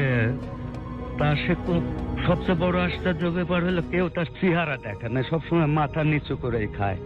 তখন সে একটু আমার দিক তাকাইলো, তাকানোর পরে আমি 2 হাত পিছিয়ে গেলাম তার চেহারাটা দিকে, লাভ দিয়ে তার চোখ দেখে, যে কোটরের ভিতর চোখ, হাতগুলো সেই লিকলিকে হাত, নখড়লা হাত, নোংরা, আমার দিকে তো তাকাইলো। সবচেয়ে বড় মজার ব্যাপার হচ্ছে, সে যে কথা বললো, মেয়ে মানুষ, কথাটা ছিল তার নজাল এবং পুরুষের কণ্ঠ। আচ্ছা আচ্ছা, পুরুষের কণ্ঠ, কথাটা জাস্ট এরকম বললো, আমার এখনো মনে আছে, একটু হাসি দিয়ে যে তোরটাও খাবো। হ্যাঁ, তখন আমি আরো ভয় পেয়ে গেলাম যে কি রে, মেয়ে লোকের বলা পুরুষ মানুষের মতো কেন, আবার নাকে নাকে। তা চিন্তা করে আমি পিছিয়ে আসলাম। তখন তো অত কম বয়স, অত তো আর ব্যাপারটা আমার উপরে খুব প্রভাব ফেলছিল। তা আমি ওইটা নিয়ে ভাবছিলাম। তারপরে রাত্রে আমি শুয়েছি, ওই দিন রাত্রে আমি শুয়েছি, এবং আমরা 2 ভাই, আমার ছোট এক ভাই ছিল কোচি নাম তার, আমরা 2জন দাদির কাছে কোলের ভিতর শোয়ার জন্য আমরা একটু ঝগড়া করতাম, ডেলি এটা হইতো। তো দাদি ডেলি করতেন কি, মাঝে শুয়ে আমাদের সাইডে দিতেন। তো দাদি মাঝে শুয়ে আছে, আমি চিন্তা করতে করতে ওই ব্যাপার নিয়ে ভাবছিলাম। তখন একটু তন্দ্রা আসলো আমার, ঘুমও না আবার জাগাও না। তখন 12টা পার হয়ে গেছে রাত। বেশ হালকা হালকা আলো, জানলা খোলা, আপনার জানলাগুলো ছিল হালের, একরকম বেত জাতীয় স্টিলের, ওইটা দিয়ে বিয়ে করা, ভাঙানো। বেশ ছোট ছোট ফাঁক, 4-5 ইঞ্চি 6 ইঞ্চি ফাঁক ছিল। এটা শুয়েছি, আর এমন ঠিক 12টার পরে ঘুমের ভাব আসছে, তখন দেখে যে আমার মুখের উপর দিয়ে পেটের উপর একটা হাত, আচ্ছা, হ্যাঁ, আসে আমার। ওটা কিন্তু আমি দেখি নাই, কিসের জন্য পেটে মুখের উপর দিয়ে পেটের উপর আসলো, বোঝা গেল একটা পেটের উপর হাতটা সে ইয়ে দেবে, আর আমি আধো জাগো অবস্থায় আমি তাড়াতাড়ি টাকায় লাফ দিয়ে উঠছি। লাফ দিয়ে তাড়াতাড়ি দেখতে দেখতে আমি দেখলাম যে একটা লিকে হাত আমার নাকের উপর দিয়ে চলে গেল, মাথার উপর দিয়ে জানলা দিয়ে বের করে নিল। আমি সাথে সাথে লাফ দিয়ে উঠে আমি জানলা দিতে যাই, খালি শুধু দেখলাম একটা ছায়া মূর্তি, জাস্ট একটা অ্যাস্ট্রাল, চোখ দুটো, সেই দুটো চোখ, কোটরের ভিতর দুটো লাল চোখ, একেবারে কোটরের ভিতর সেই রকম দাঁত, সেই পিছায় গেল। এটা পিছার মানে সে পিছায় যাইতে যাইতে আমি জানলাটা দিয়ে দিলাম, খট করে দিয়ে তাদের কাছে বললাম কাঁপতে কাঁপতে, দাদি এই অবস্থা দেখেন। তখন দাদি বললেন যে না, ও কিছু না, দোয়া পরে আয়তাল করছে, পরে শুয়ে পড়, আমি তোরে ঝেড়ে দিচ্ছি ফু দিয়ে। তারপর শুয়ে থাকলাম, শুয়ে আমার আর ঘুম হইল না, সারা রাত আমি চিন্তা করতেছি, শয়তানের চিন্তা। তখন মানে আমাদের ফ্যামিলিটা ছিল খুব নাম করা ডাক সাইটের ফ্যামিলি, মোটামুটি সবাই ভয় পাইতো গ্রামের, সেই হিসাবে আমার একটু মনোবল পাওয়ার ছিল, আমি একটু বেশ সাহসী ছিলাম। পরে ওই আমি চিন্তা করে বের করছি যে আমি ওইটার এমন শিক্ষা দেব যে ওইটার অস্তিত্বই রাখবো না। একটা ফ্যান ছিল খেজুরের গাছ কাটা, ওইটা নিয়ে আমি রওনা দিলাম যে ঠিক দুপুর টাইমে যখন কেউ না থাকে তখন আমি ওই জায়গায় যাবো, ওর একটা ঘাড়ের পর কোপ দেবো। আমার প্রয়োজনে আমি নানা বাড়ি চলে যায় পড়াশোনা করব, কিন্তু ওইটারে আমি দেখে নিব। হ্যাঁ, তারপর যাওয়ার সময় গেছি, যাই দেখি যে কেউ কোনো কিচ্ছু নাই, কোনো সারা শব্দ না, একটা পাতা পড়ার পরিবেশও নাই। হ্যাঁ, একেবারে অপার্থিব একটা পরিবেশ হয়ে গেছে ওই জায়গা। তখন যাই দেখি যে ফ্যানটা আবার নিয়ে গেছে কাপড়ের ভিতর, যাতে কেউ না দেখে। কেন দেখে? যদি ওইটা খুনটা কেউ যদি দেখে তাহলে প্রুফ হয়ে যাবে এই জিনিসটা, সেই জন্য খুব সামলিয়ে নিয়ে গেছে। যায় ও মা, দূরে যায় দেখি যে নাই, ওইটা নেই। কাছে যায় দেখলাম যে একটা ওটা সিঁদুর, একটা খড়গ আর একটা ত্রিশূল, এই তিনটা পড়ে আছে ওই জায়গায়। তখন আমার মনে হলো যে এটার কি, এটার কারণটা কি। তখন আমি চিন্তা করে দেখলাম যে ওই পাড়ে যে হিন্দু যে একটা পাড়া ছিল, ওই যে ছোট পেশার যারা থাকতো, ওদের ভিতরে কোন বৃদ্ধ ওই সাধন করত, ওই ডাকিনী বিদ্যা চর প্র্যাকটিস করত, এবং ওর দ্বারাই ওইটা পরিচালিত হচ্ছে।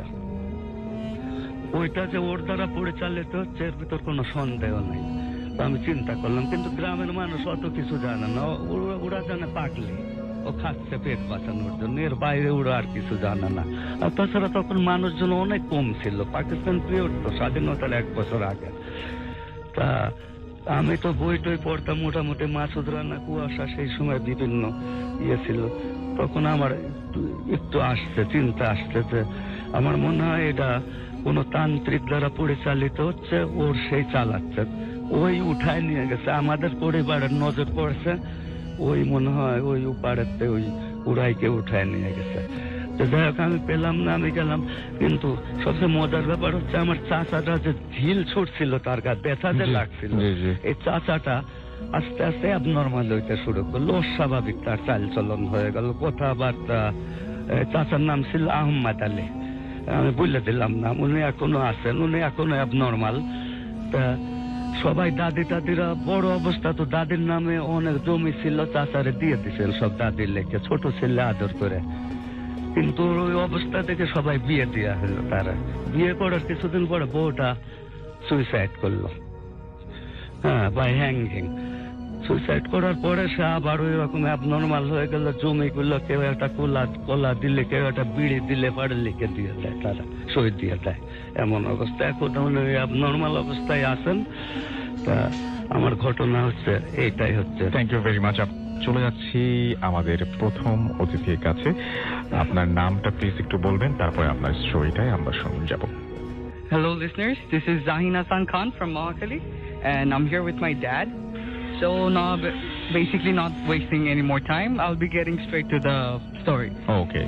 আচ্ছা ভাইয়া, তো স্টোরিটা অ্যাকচুয়ালি আমি আপনাকে প্রথমে যেটা বলেছি ভাইয়া, যে তো এটা অ্যাকচুয়ালি একটা আমার লাইফে বা আমাদের সবার লাইফে একটা বড় problem which is very questionable and which has basically no explanation at least to us. তো ভাই আমার ফার্স্ট স্টোরিটা সেটা হচ্ছে কি যে ভাই আমাদের বাসায় আমাদের সার্ভেন্টস কোয়ার্টার অ্যাজ ইন আমাদের সার্ভেন্টস বাথরুম, তো ভাই জায়গাটা খুবই ছোট।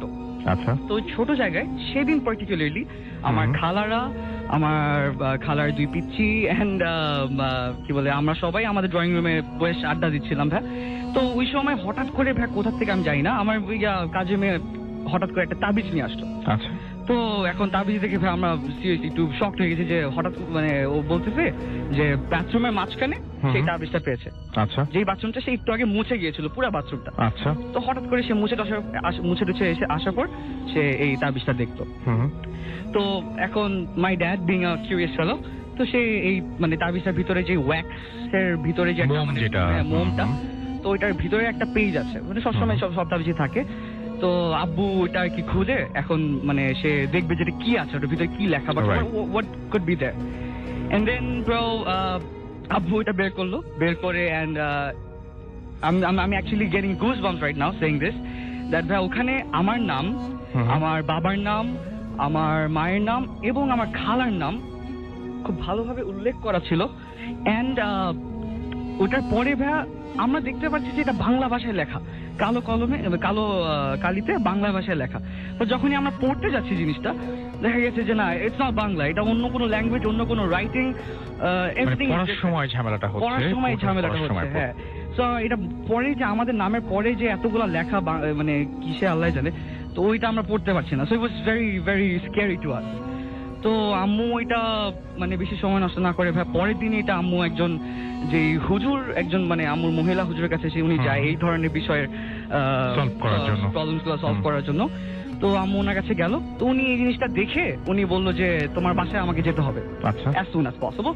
তো উনি পরের দিন আমাদের বাসায় আসলো, এসে উনি বললো যে ঠিক আছে তোমাদের বাসা যেহেতু আগে বন্ধ করা হয়নি, বলে রাখা ভালো যে ভাইয়া we are staying in this house for like about 4 to 5 years, 4-5 বছর ধরে আপনারা একটা বাসাতে আছেন। আর আমাদের বিল্ডিংটাতেও দেখা গেছে যে অনেক ধরনের প্রবলেম আছে, আমাদের ফ্ল্যাট ওনাররাও অনেক ধরনের প্রবলেম ফেস করছে, আমাদের গার্ডরাও ড্রাইভাররাও যারা থাকে আর কি রাতের দিকে তারাও অনেক ধরনের প্রবলেম তারা ফেস করছে। ওটা আমি I'll be coming to that later. So যেটা বলছিলাম ভাইয়া, ওই মহিলা যে হুজুর উনি আসলো, এসে বললো যে তোমাদের ঘর যেহেতু বন্ধ করা হয়নি আগে, তোমাদের ঘরটাতে আসলে মিলাদও পড়ানো হয়নি, which is true. সে বলছে যে হ্যাঁ আমি তোমাদের ঘরটা এখন বন্ধ করে দিয়ে যাবো, কিছু নিয়ম কানুন থাকবে সেটা তোমাদেরকে ফলো করতে হবে। আচ্ছা। তো ভাইয়া লাইক দ্যাট আমরা এরকম 1 month আমরা নর্মালি থাকলাম, কোনো প্রবলেম তেমন হয়নি। সো 1 month পর ভাইয়া উনি এসে বলে, মানে উনি এসে she said the most disturbing thing to me যে এটা কি, উনি কি বললো এটা। তো ভাই উনি বললো যে একটা তো নিয়ে গেছে। তো উনি ভাই আমি আপনাকে একটু বলি, সেটা হচ্ছে কি উনি বাসাটা যে বাঁধ দিয়েছিল, মানে মানে বাসাটাকে বন্ধ করে দিয়েছিলেন এবং যে তার কাটা 3 থেকে 4 ইঞ্চের ভাই, 3 থেকে 4 ইঞ্চের মোটা তার কাটা আমাদের বাসার গজাল বলে বোধহয় এটাকে। তো 4 কোণায় 4টা এরকম উনি গেঁথে দিয়েছিল গার্ড দিয়ে। তো উনি 1 মাস পর এসে উনি আমাদেরকে বলছে যে একটা নিয়ে গেছে। তার মানে এই জিনিসটা আমি এই জায়গাটা একটু আসতে চাই, সেটা হচ্ছে যে আমি অনেক স্টোরি শুনেছি, বাট এটা খুব ইন্টারেস্টিং লেগেছে আমার কাছে এই জন্য যে সেই হুজুর যখন ফেরত আসলেন 1 মাস পরে এবং তাকে ডাকতে হয়নি, তিনি নিজের উদ্যোগে এসেছেন এবং তিনি এসে দেখলেন যে 4টা গজাল যে তিনি পুঁতে গিয়েছিলেন তার মধ্যে থেকে একটা কেউ নিয়ে গেছে। কেউ নিয়ে গেছে। আচ্ছা। কেউ নিয়ে গেছে বলতে উনি যেটা আমাদেরকে পরবর্তীকালে বললো সেটা হচ্ছে কি যে যেই জিনিসটা কি ওই তাবিজটা যে আমাদের ফ্যামিলিকে কোনো প্রবলেম করার চেষ্টা করছিল বা কোনো somehow wanted to hurt our family, so that thing is very very powerful. আর উনি যে হুজুরটা ওনার ক্ষেত্রে এই পাওয়ারফুল জিনিসটাকে ডিফেন্ড করা পসিবল না। আচ্ছা। উনি যেটা বলেছে যে এটা আমার পক্ষে সম্ভব না, তো আমাদেরকে আরেকজনের কাছে যেতে হবে যে একটু আমার থেকে এই কাজগুলো আরো ভালো মতো বুঝতে পারে আর এই জিনিসটা তোমাদেরকে হেল্প করতে পারে। So this was one of my stories, and there was one more story that I went through. আচ্ছা, এই যে প্রবলেমগুলো আপনাদের বাসায় হয়, এই প্রবলেমগুলো কেন হয় আসলে? হ্যাঁ, প্রবলেমটা কেন হচ্ছে যে আমাদের যে এরিয়াতে থাকি এরিয়াতে 5 থেকে 6টা বিল্ডিং। তো ওই বিল্ডিং এ যে ওর ল্যান্ড ওনাররা ওরা হচ্ছে কি 2 ভাই 1 বোন, ওই সবগুলো ল্যান্ড ওনার যারা। তো এখন ওই 2 ভাই 1 বোনের থেকে ভাই একজন সুইসাইড করেছিল ওই এরিয়াতে, ওই পার্টিকুলার এরিয়াতে। আচ্ছা। আর আমাদের ওই এরিয়া থেকে আমরা পরে যে কথাবার্তা বলে অনেক কিছু শুনতে পেরেছি, দ্যাট ইজ দ্যাট ওই সুইসাইডটার পর থেকে ওই পার্টিকুলার এরিয়াতে এই প্রবলেমস গুলো অনেক হচ্ছে, যে আমাদের বিল্ডিং এর প্রবলেমস বা আমাদের পাশের বিল্ডিং এর প্রবলেমস বা আমাদের ওখানে একটা ব্যারেন ল্যান্ড আছে ওইখানেও আমাদের দেখা গেছে অনেক ধরনের প্রবলেম চলছে। তো আমি একটা প্রবলেম বলি, সেটা হচ্ছে গিয়ে যে ভাই আমাদের গার্ডস রুমের ঠিক পাশে তো মানে ওয়ালের মানে আমাদের বিল্ডিং এর পাশে ওই ব্যারেন ল্যান্ডটা আর কি। তো এখন গার্ড সে ওই দিন মোস্ট প্রবাবলি একাই ঘুমিয়েছিল। তো একাই ঘুমানোর পর সে মানে সকাল মানে আমাদেরকে পরে বলছে যে এরকম রাতের বেলা ঘুমিয়ে আছে রাত 3টা বা 3:30টার দিকে, যেই সময় অ্যাকচুয়ালি এই ভূতের জিনিস সবগুলো সব হয়। তো ওই সময়টাতে ভাই উনি ঠিক ওয়ালের পাশ থেকে মানে বোঝা যাচ্ছে বিল্ডিং এর পাশে, বিল্ডিং এর বাইরে থেকে উনি কান্নার আওয়াজ পাচ্ছে। উনি মানে আমাকে বাঁচাও এরকম ভাবে, মানে অনেকে মানে কেউ মনে কাউকে মেরে ফেলতেছে এরকম ভাবে।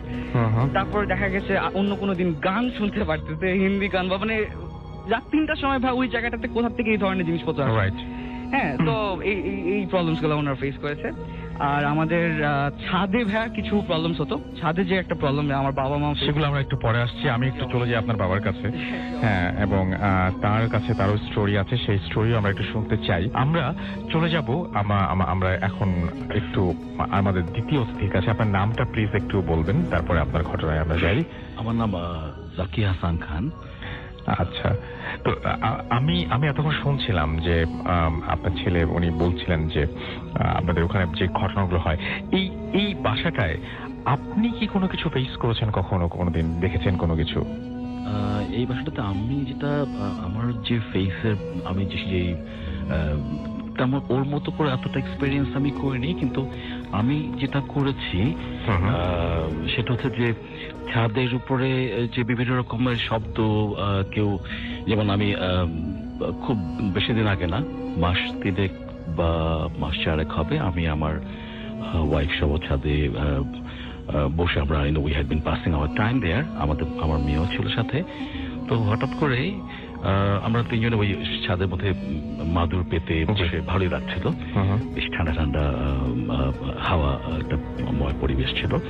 তো হঠাৎ করেই দেখা গেল যে মাটির হাড়ি ভাঙলে জোরে আছড়ে ফেলে দিলে যেরকম একটা শব্দ হয়, এমন একটা শব্দ ছাদের যে জায়গাটাতে আছে পানির যে রিজার্ভারটা আছে ওই কর্নার থেকে, মানে পানির ট্যাঙ্কি যেটা বলা হয়, সেই কর্নার থেকে একটা শব্দ আসলো, যেটা অস্বাভাবিক। কারণ আমাদের বাসাটা হচ্ছে 7 তলা, হচ্ছে ছাদটা, এরকম একটা শব্দ হওয়ার কথা পসিবিলিটি নাই।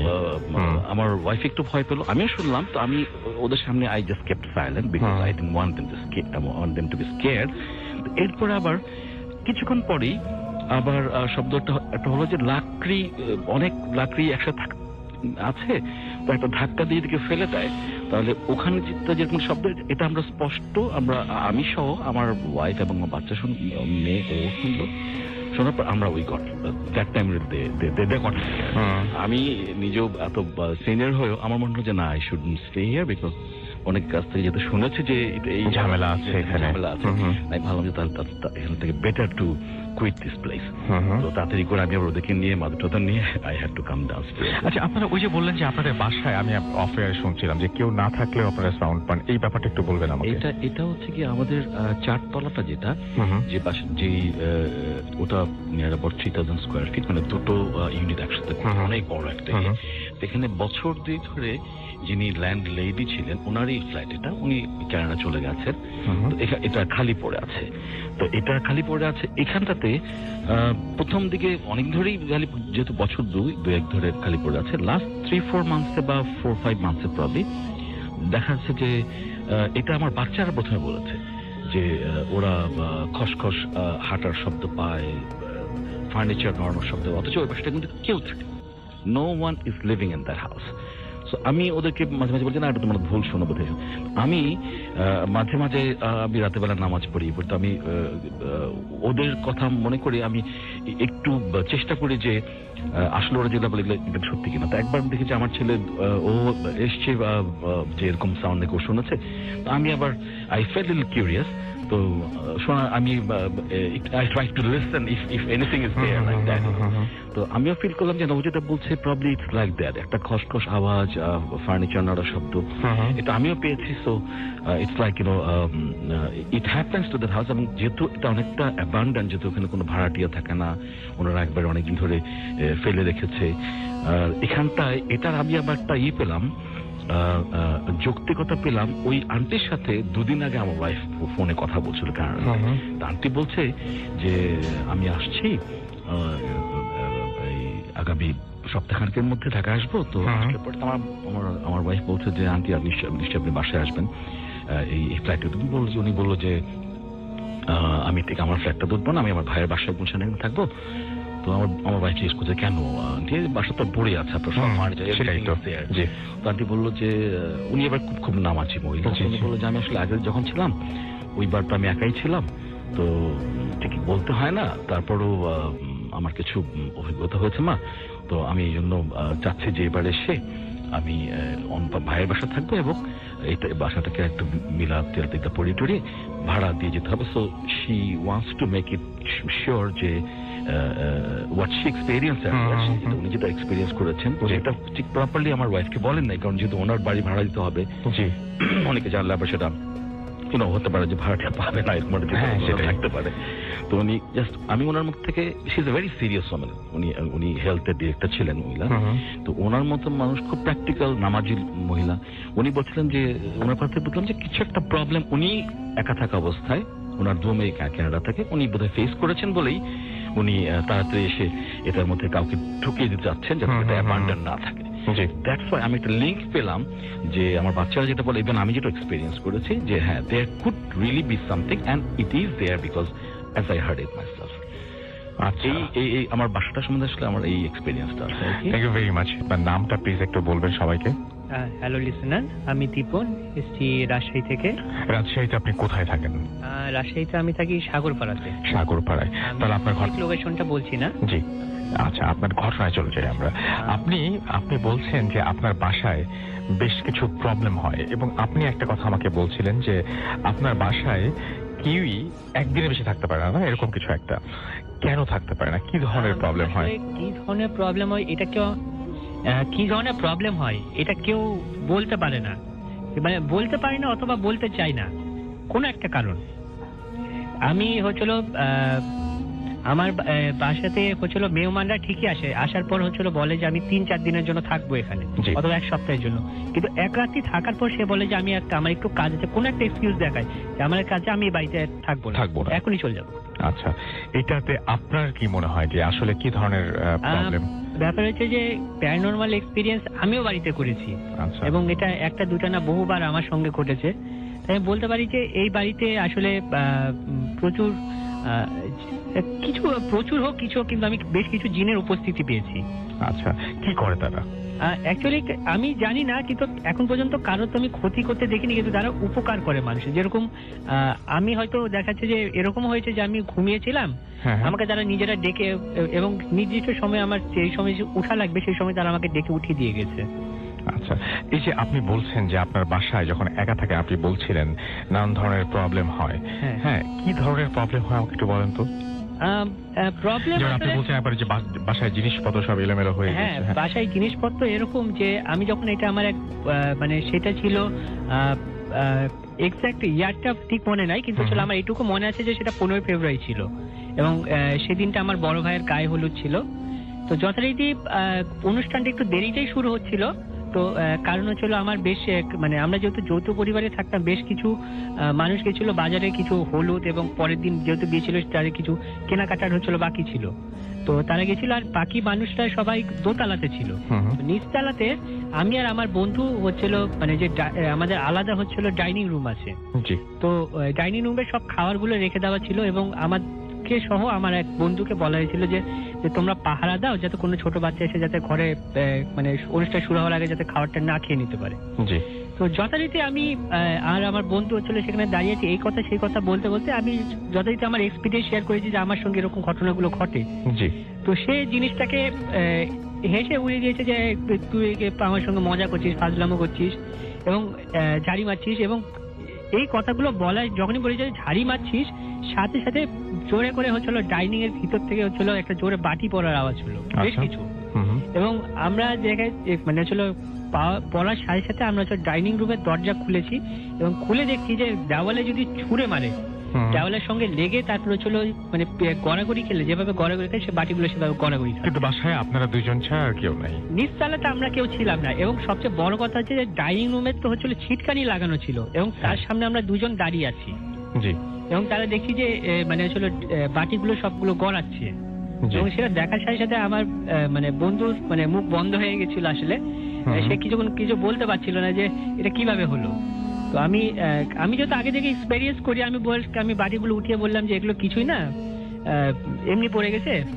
দিয়ে আমার বন্ধু হচ্ছিল কিন্তু দেখে যে হচ্ছিল যে মানে ছুঁড়ে পড়ার জিনিসটা মানে হচ্ছিল ছুঁড়ে যে গড়িয়ে পড়লে যেভাবে পড়ে সেভাবে করে গড়াচ্ছিল। সেও বুঝতে পেরেছে ব্যাপারটা। পড়ার সাথে সাথে আমি যখন দরজাটা লাগিয়ে তাকে আমার ঘরে নিয়ে আসলাম, সে কিছুক্ষণ কথা বলতে পারেনি এবং তারপর সে প্রথম যে কথাটা বলেছে আমি বাড়ি যাব। আচ্ছা। এবং 2-3 বছর সে আমার বাড়িতে আর আসেনি। আচ্ছা, এটা হচ্ছে ঝামেলা। এবং আমি এর আগেও আপনার কিছু ছোট ছোট ঘটনা ঘটেছে, সেটা নিয়ে সন্দেহ থাকলেও এই সময় তো আপনি একা না, আপনারা আরো মানে আপনি আরো একজনের সাথে এই জিনিসটা এক্সপিরিয়েন্স করেছেন, তার মানে আপনার ফ্রেন্ডও দেখেছেন যে কি ঘটছে, তাই না? সো এটা হচ্ছে একটা অন্যরকম একটা স্টোরি ছিল। Thank you very much. আমরা চলে যাব আমাদের আবারও প্রথম অতিথির কাছে। তিনি তার মাকে নিয়ে একটা ঘটনা শোনাবেন, তবে তার আগে তার নামটা আরো একবার আপনাদেরকে শুনিয়ে দিই। High listeners, this is Jahin again. এখন ভাই আমি আপনাকে যে স্টোরিটা বলবো সেটা হচ্ছে যে আমার মাকে নিয়ে এই স্টোরিটা। আম্মু আমাকে যেভাবে বলেছে সেটা হচ্ছে যে এই বাসাটায় আসার আগে কোনো একটা সময় আব্বুরা একটা বাসায় আর কি ভাড়া ছিল, সেই ওয়্যারলেস এই জায়গাটা আমি নর্মালি বললাম। তো ভাইয়া ওই বাসাটায় আম্মুরা যখন উঠার পর 1 থেকে 2 মাস পর আম্মু এরকম হঠাৎ করে দুপুরের বেলা দিকে, খুব ভোর দুপুরের দিকে জানলার দিকে তাকিয়েছিল। তো আমরা এরকম খেলছি বিছানার মধ্যে, আর আমি আমার বোন খেলছি, আর আম্মু এরকম জানলার দিকে তাকিয়ে আছে, কোনো একটা কিছু চিন্তা করছে বা সামথিং। তো ভাই এখন আম্মু জানলার দিকে তাকিয়ে দেখে যে উপর থেকে খুব মানে অনেক উঁচার থেকে একটা বড় কালো পাখি, মানে সাইজটা অতিরিক্ত বড়। হ্যাঁ, তো মানে এখন এই জিনিসটা মানে আম্মু বুঝতে পারতেছে যে কি ধরনের পাখি। আম্মু খুব তাকিয়ে আছে যে জিনিসটা কি পাখি, তা আম্মু দেখার মানে she was very curious. And এটা দেখতে দেখতে আম্মু দেখতেছে যে পাখিটা আস্তে আস্তে আম্মুর দিকে ওই মানে আমাদের বিল্ডিং এ ওই জানালার দিকে নেমে আসছে, মানে আস্তে আস্তে নেমে একদম ঠিক জানালার গ্রিলটার মধ্যে বসলো। গ্রিলটার মধ্যে বসে আম্মু তাকিয়ে আছে, আবার ওই পাখিটা মানে আম্মুর দিকে তাকিয়ে আছে যে মানে হোয়াট ইজ হ্যাপেনিং। আর আম্মু তো সাথে সাথে আমাদেরকে মানে আলাদা করে ফেললো যে একটা বড় মানে এরকম পাখি জানলার মধ্যে বসা। অ্যাপারেন্টলি সেটা আমরা কখনো দেখিনি, বা আম্মু বলছিল যে আম্মু দেখেছে বা আম্মু এটা ফিল করেছে। তো ভাইয়া পাখিটা কিছুক্ষণ দাঁড়ালো, ধরেন 1 মিনিটের মতন এরকম ওই গ্রিলটার মধ্যে দাঁড়িয়ে আছে। ঠিক ভাই 1 মিনিট পর গ্রিলটার থেকে সে লাফ দিয়ে মানে একটা ফ্লাইং পজিশনে চলে গেল।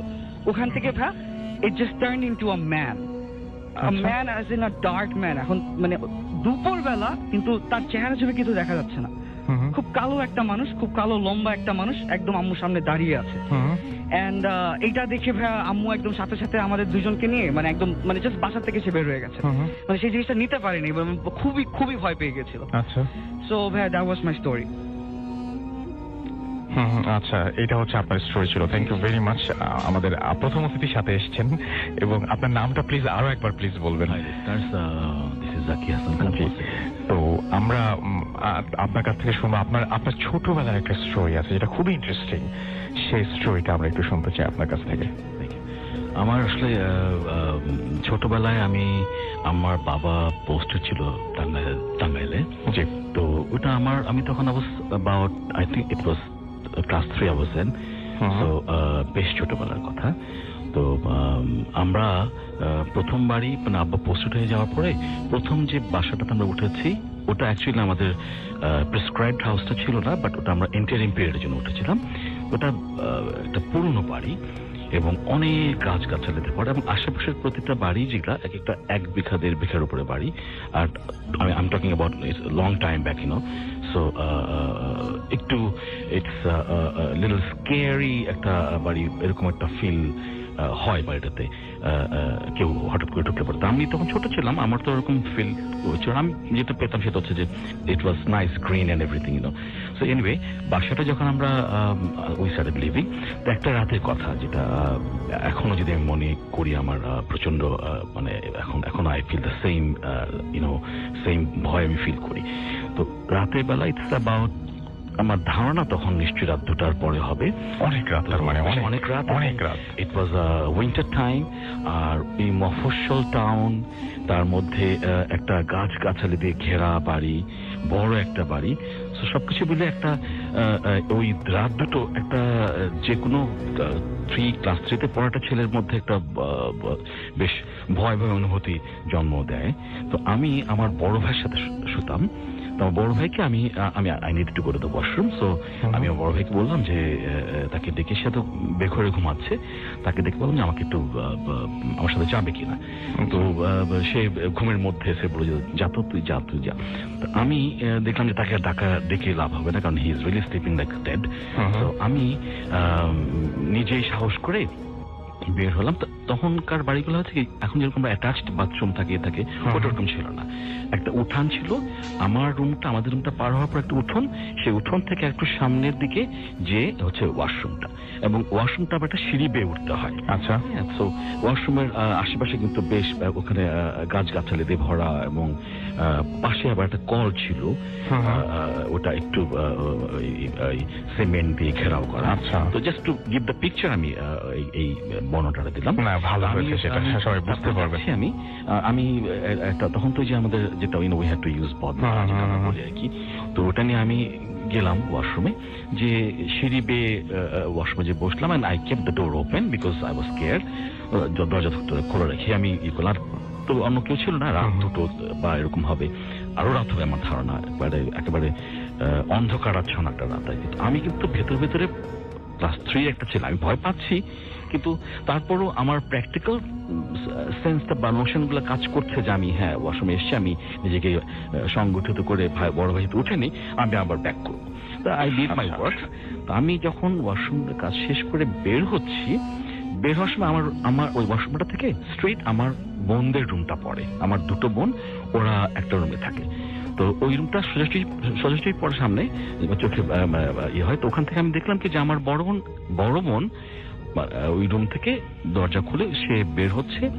আমি ওয়াশরুম থেকে নেমে সিঁড়ি বেয়ে নামছি, নেমে ল্যান্ড করে মানে মাটিতে নেমে আমার রুমের দিকে আগাচ্ছি, আর আমার বড় বোন আমার সামনের দিকে আছে। তো আমি থট ওকে ফাইন, আমার বড় বোন এসছে, আমি একটু রিলিফ ফিল করলাম যে না, দেখে আমি সাহস বরঞ্চ ফিল করলাম। কিন্তু আমি দেখলাম যে আমার বড় বোন আসছে, আমার দিকে সে তাকিয়ে আছে, নর্মালি তাকিয়ে আছে, যদিও একটু আধো অন্ধকার। তারপরে আমি বুঝতে পারছি she was looking at me, এবং সে মুখটা কঠিন, মানে কিন্তু রাতের বেলা 2 ভাই বোন দেখা হলো, নিশ্চয়ই একটা সে আমাকে জিজ্ঞেস করতে পারে কি রে তুই এত রাতে, আবার আমি তাকে এরকম একটা তো নিশ্চয়ই বাতচিত হওয়ার কথা।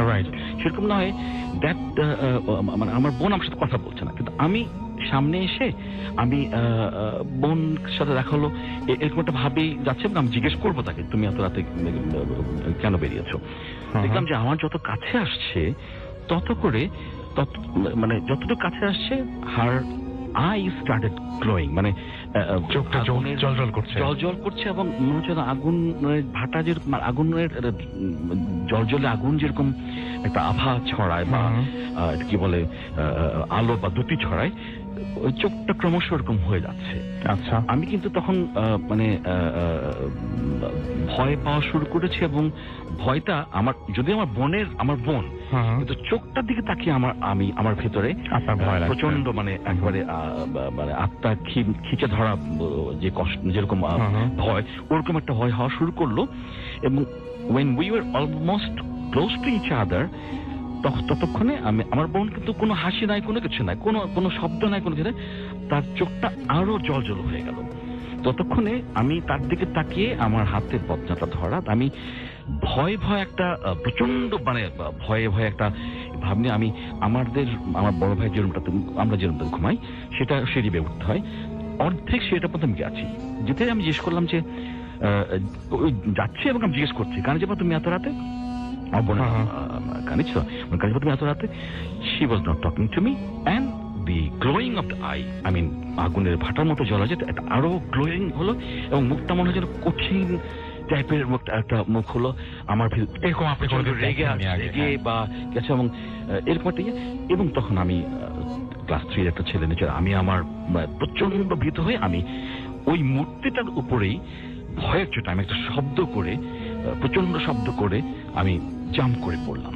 আচ্ছা, জাম্প করে পড়ার পর তো নিশ্চয়ই একটা মানুষ হলে, আমার বোন হলে বা তার শরীর হলে তো আমার তো ধাক্কা লাগার কথা, সেটা আমি যে স্ট্রেইটে একটা ওই মাটির মধ্যে পড়ে গেলাম, এবং তারপরে I probably goat senseless, because আমার এরপরে মনে নেই, এরপরে আমার যে ইয়েটা মনে আছে, আমি আমার বিছানায় আমার আব্বা আম্মা, পুরো আমার বোনরা, ভাই, সবাই উঠে সবাই আমাকে চারপাশে পানি নিতে ছেড়ে দিচ্ছে। তো আমাকে জিজ্ঞেস করলো যে কি হয়েছে, আমি বললাম যে আমি তখন আমার কাউকে কিছু না বললাম, আমার ওই বোনটাকে আমি জিজ্ঞেস করলাম যে তুমি বের হইছো, তোমার চোখ জ্বলছিল কেন, তুমি আমার সাথে কথা বললাম না কেন? বলে আমি তো বেরই তো হই নাই। And I don't know the explanation. তখন আমি তো ব্যাখ্যা আসলে খোঁজারও না, আমি বুঝতে পেরেছি কিছু একটা সামথিং ওয়াজ রং। আমার মা আমাকে একেবারে বুকে চেপে ধরে ওই সারাটা রাত ঘুমালেন। পরবর্তী সকালে সারা ওই রাত কিন্তু আমার ভাই বোন কেউ আর ঘুমায়নি, আমার চারপাশে সবাই ছিল। পরবর্তী সকালে যখন আমার মা ওর সাথে কথা বলেন, আমরা যেহেতু প্রথমবার গিয়েছি তো পাড়াপড়শি যারা এরাও নতুন, তারপরে she discussed with everyone that my son saw something like that. সবাই বলে যে হ্যাঁ, এটা এই বাসাটায় এরকম ধরনের এটা সম্ভবত বলে যে পেতনি বা কিছু একটা, এই মহিলা ভূত জাতীয় কিছু একটা, এরকম ঘটনা ঘটে, এবং অনেকেরই এরকম এক্সপিরিয়েন্স আছে। লাকি যে সে শব্দ করার কারণে আপনারা সবাই জেগে গেছেন এবং মুহূর্তের মধ্যে আপনারা এসে পড়েছেন বলে কিন্তু তার হয়তো কোনো ক্ষতি হয়নি, আদারওয়াইজ তার কোনো একটা ক্ষতি হতে পারত। আচ্ছা, so it's really a most memorable incident for me in my life. It's just happened in my life. Okay.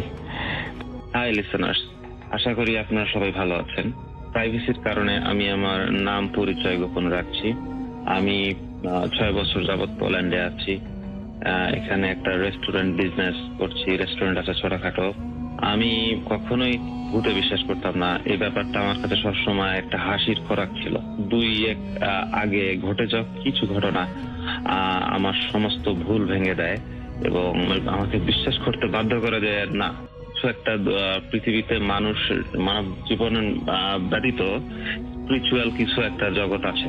যাই হোক, তখন আমি কলুস্কি নামের একটা শহরে রেস্টুরেন্টে কাজ করতাম। আমার মালিক যে আমার ওনার ছিলেন, উনি আমাদের কাজ করতাম তাদের থাকার জন্য একটা ফ্ল্যাট ভাড়া করে দেন। সেখানে আমরা যারা কাজ করতাম সবাই থাকতাম। তো প্রথম দিকে কিছুদিন বেশ স্বাভাবিকভাবে কাটলো, কোনো প্রকার সমস্যা ছাড়া। বাট হঠাৎ একদিন রাতে আমি ঘুমিয়েছিলাম, প্রথম যে ঘটনাটা, আমি ঘুমিয়েছিলাম। তো ঘুমের মধ্যে হঠাৎ আমি আবিষ্কার করলাম আমার কানের খুব কাছে কোনো একটি মহিলা কণ্ঠ খুব জোরে আর্তনাদ করে বিশ্রী ভাবে একটা চিৎকার করা শব্দ শুনতে পেলাম আমার কানের কাছে। তো আমি ঘুম থেকে স্বাভাবিক খুব হস্তনষ্ট হয়ে উঠে যাই এবং আমি রুমে এদিক ওদিক দেখলাম না, কেউ নেই, সমস্ত রুম ফাঁকা, এবং আমি দেখলাম আমি প্রচন্ড রকম ঘামছি।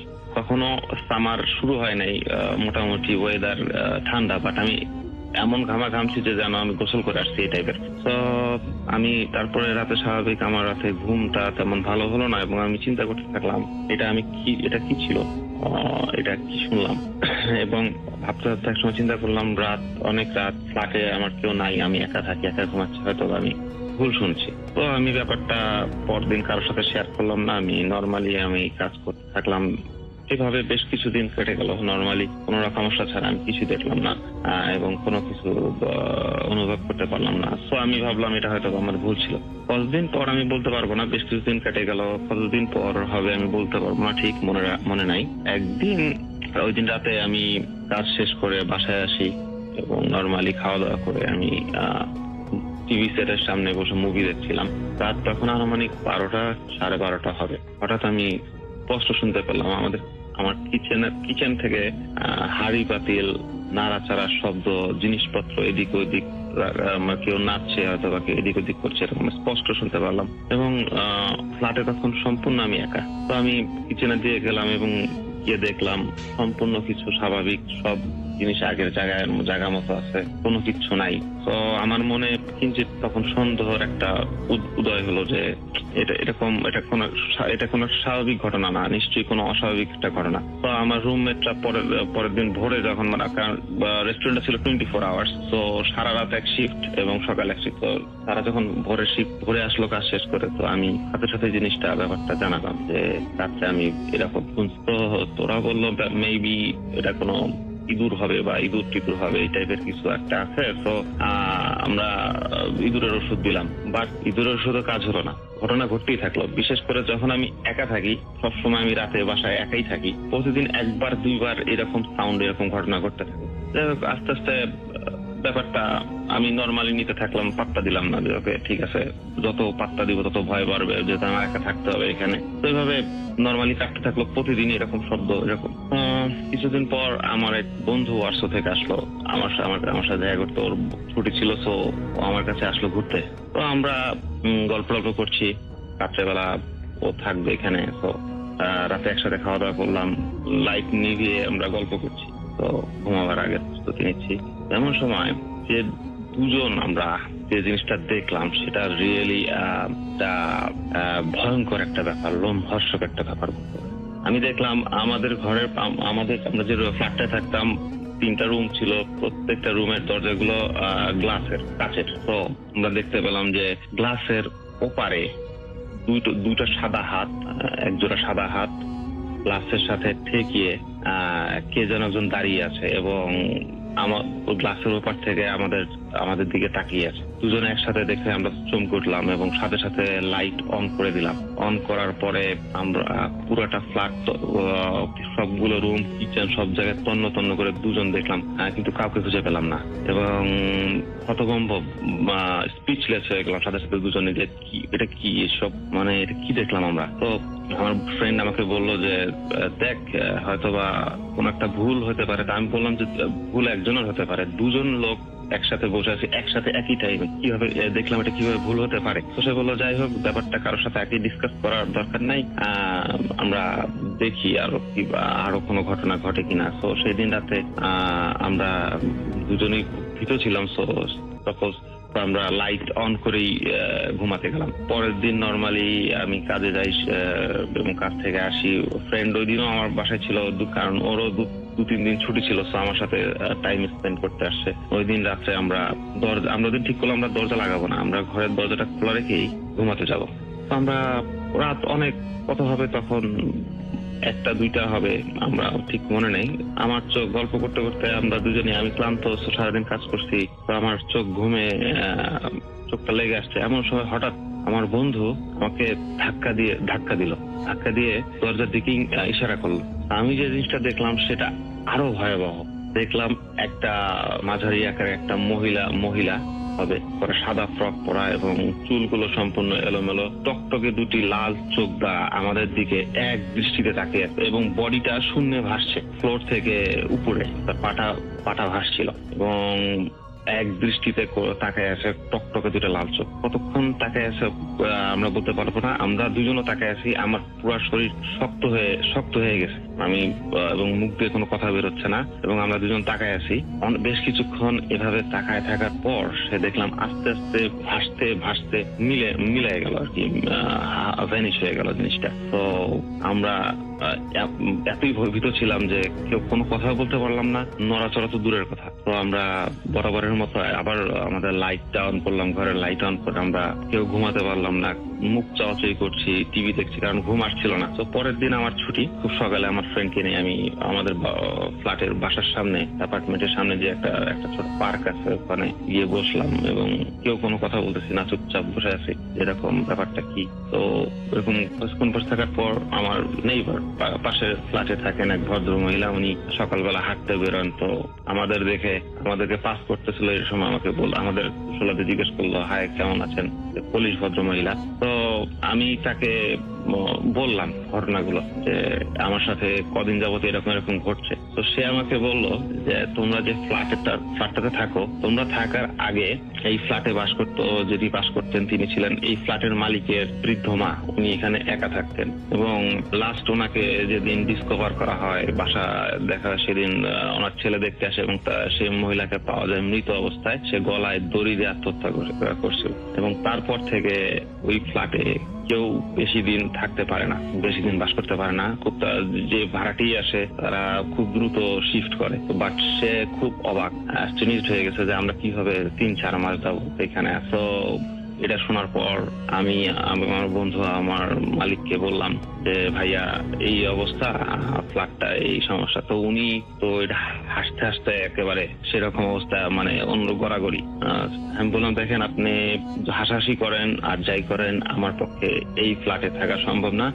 আমার হয় ফ্ল্যাট চেঞ্জ করেন, না হলে আমি জব লিভ করবো, আমি এখানে থাকতে পারবো না। তো আমার জোরাজোরির কারণে উনি ঠিক করলেন, ঠিক আছে তুমি থাকো, আমি ফ্ল্যাট তো আর বললেই ঠিক করা যায় না, আমি দেখতেছি। তো এইভাবে কয়েকদিন থাকার এবং রাত্রেবেলা আমরা ঠিক করলাম যে কেউ একা থাকবো না, সো রাত শিফট ভাগ করো, রাতে দুজন, দিনে দুজন, সো রাত্রে তখন থেকে। বাট ওই শব্দ, কিচেনের শব্দ যে হচ্ছিল রাত্রেবেলা, সেটা কিন্তু কন্টিনিউয়াস ঘটতে থাকলো। কিন্তু আমরা কেউ কিছু দেখলাম না। আমার সাথে যে আমার যে কলিগ যে কাজ করতো, সেও ব্যাপারটা শুনলো এবং সেও দেখলো, সেও তখন বুঝলো যে না, আমি যা বলছি সেটা মিথ্যা না, আসে নিশ্চয়ই কিছু একটা আছে। তো এইভাবে কিছুদিন যাওয়ার পরে আমরা একটা ফ্ল্যাট পেয়েও গেলাম। তো আমরা খুব যত তাড়াতাড়ি সম্ভব শিফট করব 2-4 দিনের মধ্যে। তো শিফট করার আগের রাতে যে ঘটনাটা ঘটলো, লাস্ট ঘটনা, সেটা হচ্ছে তখন মোটামুটি গরম চলে আসছে, সামার। তো আমি জানালা খুলে ঘুমাই, খুবই গরম, তো জানালা খুলে ঘুমাই।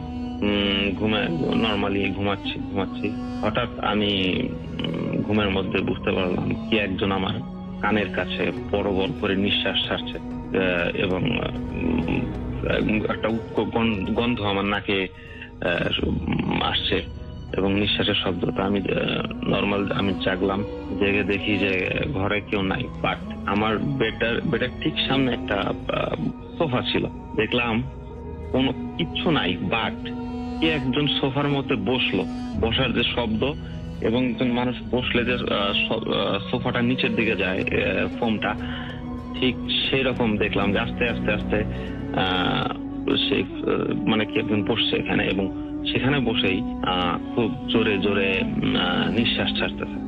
তো আমি প্রচন্ড রকম ঘাবড়ে গেলাম, ভয় পেয়ে গেলাম এবং আমি সাথে সাথে আমার ফ্ল্যাটমেট যা পাশের ঘরে ঘুমাচ্ছিল তাকে আমি ডাকলাম। সে দৌড়ে আসলো এবং সে লাইট অন করে দেখলো যে না, কিছু নাই, নর্মাল। তো ওই রাত তো শেষ রাত এবং পরের দিন সকালবেলা আমরা ফ্ল্যাটটা ছেড়ে দিই এবং অন্য ফ্ল্যাটে শিফট করি। এরপরে আমি ওই শহরটাতে বেশ কিছুদিন কাজ করি।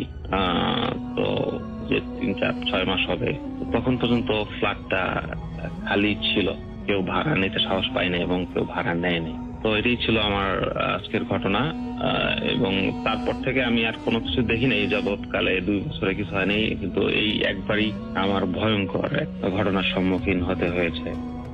যাই হোক, আশা করি ঘটনাটি আপনাদের কিরকম ভালো লেগেছে জানি না, তবে সবাই ভালো থাকবেন। ধন্যবাদ শোনার জন্য। প্রিয় লিসেনার, শুধুমাত্র বাছাই করা ভয়ানক ঘটনা শুনতে প্রতিনিয়ত এই চ্যানেলটি অবশ্যই সাবস্ক্রাইব করে নেবেন। তবে আপনারা এই এপিসোডের মধ্যে যে ঘটনাগুলো শুনতে পারলেন, কোন ঘটনাগুলো ভালো লেগেছে অবশ্যই কমেন্ট বক্সে জানিয়ে দেবেন। আমি পরবর্তী এপিসোডে ঠিক সেই ধরনের ঘটনা দেওয়ার চেষ্টা করব। আর যে রাসেল ভাই, আফনান ভাই, বাবু ভাই, ডক্টর আলিফ ভাই, এনাদের সহ আরো অনেকেরই সব থেকে বাছাই করা ভয়ানক ঘটনাগুলো আমি প্রতিনিয়ত বাছাই করে এই ইউটিউব চ্যানেলে পাবলিশ করে থাকি। তাই বলবো, যারা এখনো এই চ্যানেলটি সাবস্ক্রাইব করেনি অবশ্যই চ্যানেলটি সাবস্ক্রাইব করে নেবেন। তো আজকের জন্য এখানে বিদায় নেব। সকলে ভালো থাকবেন, সুস্থ থাকবেন। আল্লাহ হাফেজ।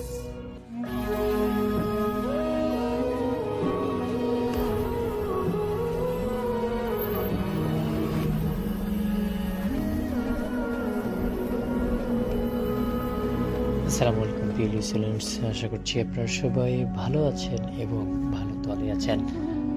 তো দর্শক, আপনারা হয়তো সকলেই জানেন যে আমরা কিন্তু চলে আসি প্রতিদিন রাত 10টা 1 মিনিটে আমাদের এই ইউটিউব চ্যানেলটিতে, এবং আমাদের এই চ্যানেলটির মাধ্যমে আমরা আপনাদেরকে বিভিন্ন সময় বিভিন্ন রকমের গল্প শুনিয়ে থাকি। তো আজকেও কিন্তু ব্যতিক্রম কিছুই হবে না। আজকের এপিসোডটি সাজানো হয়েছে অনেকগুলো গল্প নিয়ে।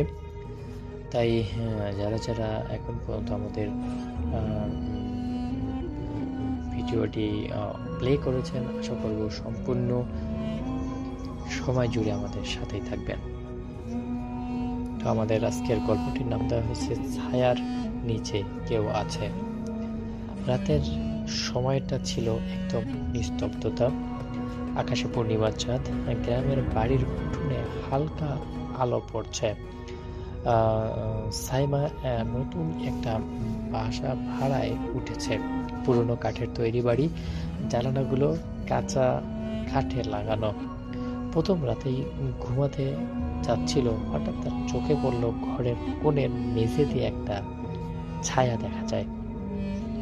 কিন্তু কিসের ছায়া সেটা সে আসলে আন্দাজ করতে পারে না, এজন্য আর ওই দিক দিয়ে লক্ষ্য না করে সে ঘুমিয়ে যায়।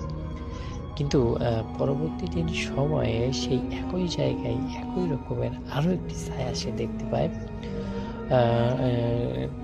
কিন্তু তার চোখে পড়ল যে তারপর কিন্তু আশেপাশে কেউ নেই।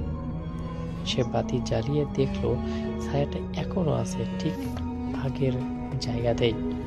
ভাবলো চোখের ভুল, কিন্তু পরের রাতে সেই ছায়াটা আরো বড় হয়েছে। এবার মনে হলো ছায়ার মধ্যে কেউ নিঃশ্বাস নিচ্ছে হু হু করে। সাইমা ভয় পেয়ে কোরআন শরীফ পড়তে শুরু করলো। ছায়াটা একটু নড়লো, যেন কষ্টে পুড়ছে। হঠাৎ বাতাস থেমে গেল, ঘরের জানালা নিচ থেকেই খুলে গেল চর চর শব্দে। বাইরে তাকাতেই সাইমা দেখলো তার নিজের ছায়াটা জানালায় নেই, কিন্তু ঘরের কোনায় সেই ছায়াটা আসছে। তুমি যেখানে আলো ফেলো আমি সেখানে জন্ম নেই, আজ থেকে আমি তোমার পিছনে থাকবো। এরপর থেকে সাইমা দেখলো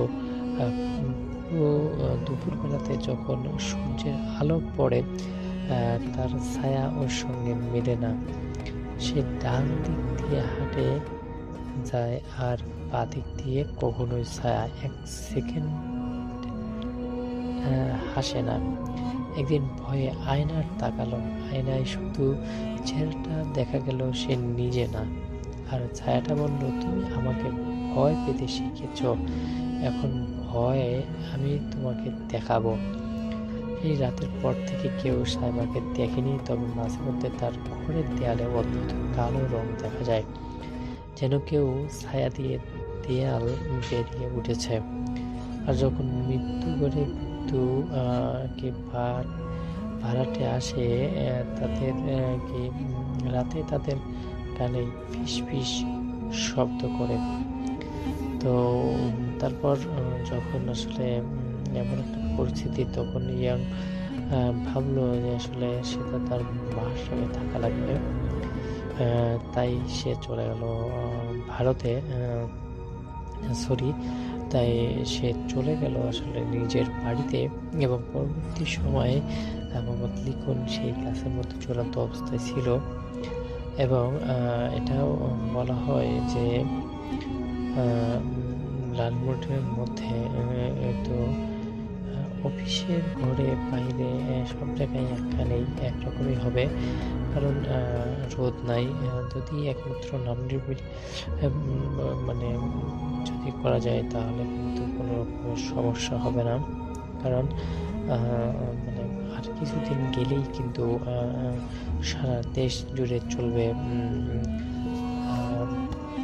শীতের একটা আমেজ। আর এই শীতের মধ্যে আসলে সবকিছু জমে উঠেছে। তাই সে তাকে বললো যে কোনো কিছু না চেক করার জন্য, কারণ কম দামি ফোন। কিন্তু যখনই আপনি 14 Pro Max, 6 Pro Max, 7 Pro Max এর দিকে যাবেন, তখনই কিন্তু এই বিষয়গুলো নিয়ে আপনার অনেক বেশি ভয়ঙ্কর এবং ডিফিকাল্ট অবস্থা তৈরি হবে। তো দেশের অনেক আলেম আছে যারা এই বিশেষ বিষয়গুলো করে না, কিন্তু তাদের রক্ষা করার জন্য আমি এই মূর্তিটাকে রেখে দিব, যেন পরবর্তী সময় এটাকে দেখে তারা চিনতে পারে। কিন্তু এখন কথা হচ্ছে যে মানে কোন মডেলে এটাকে সাজাতে হবে বা কোন ক্রাইটেরিয়া কাটতে হবে, এই বিষয়গুলো কিন্তু অনেক বেশি স্পেশাল। কারণ সব কিছুই যদি সহজ হয়ে যায় তাহলে কোথাও আর কোনো ছায়া থাকে না। তাই যখন নতুন ভাড়াটে আসে বা অন্য কেউ আসে, তখন সে আসলে ভালো করে বুঝে দেয় যে আন্টি তো এরকম, একটু ভালো করে বুঝে দিলে হয়ে যাবে, বুঝে নাই হয়তো। তো এই সব কিছু মিলে আমাদের নতুন যেই এপিসোডগুলো আসছে, এই এপিসোডগুলো আসলে আপনাদের কাছে কেমন লাগলো, কেমন লাগতেছে, আসলে সব কিছু মিলে ঠিকঠাক ছিল। তো দর্শক,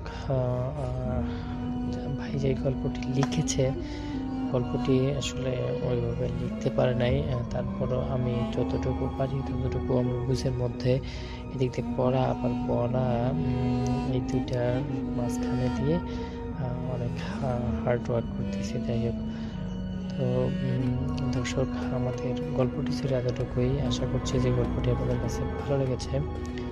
যদি গল্পগুলো একটু ভালো লেগে থাকে তাহলে কিন্তু অবশ্যই আপনাদের মতামতগুলো জানাবেন, কারণ আপনাদের মন্তব্যগুলো কিন্তু আমাদের কাছে অনেক কাছাকাছি।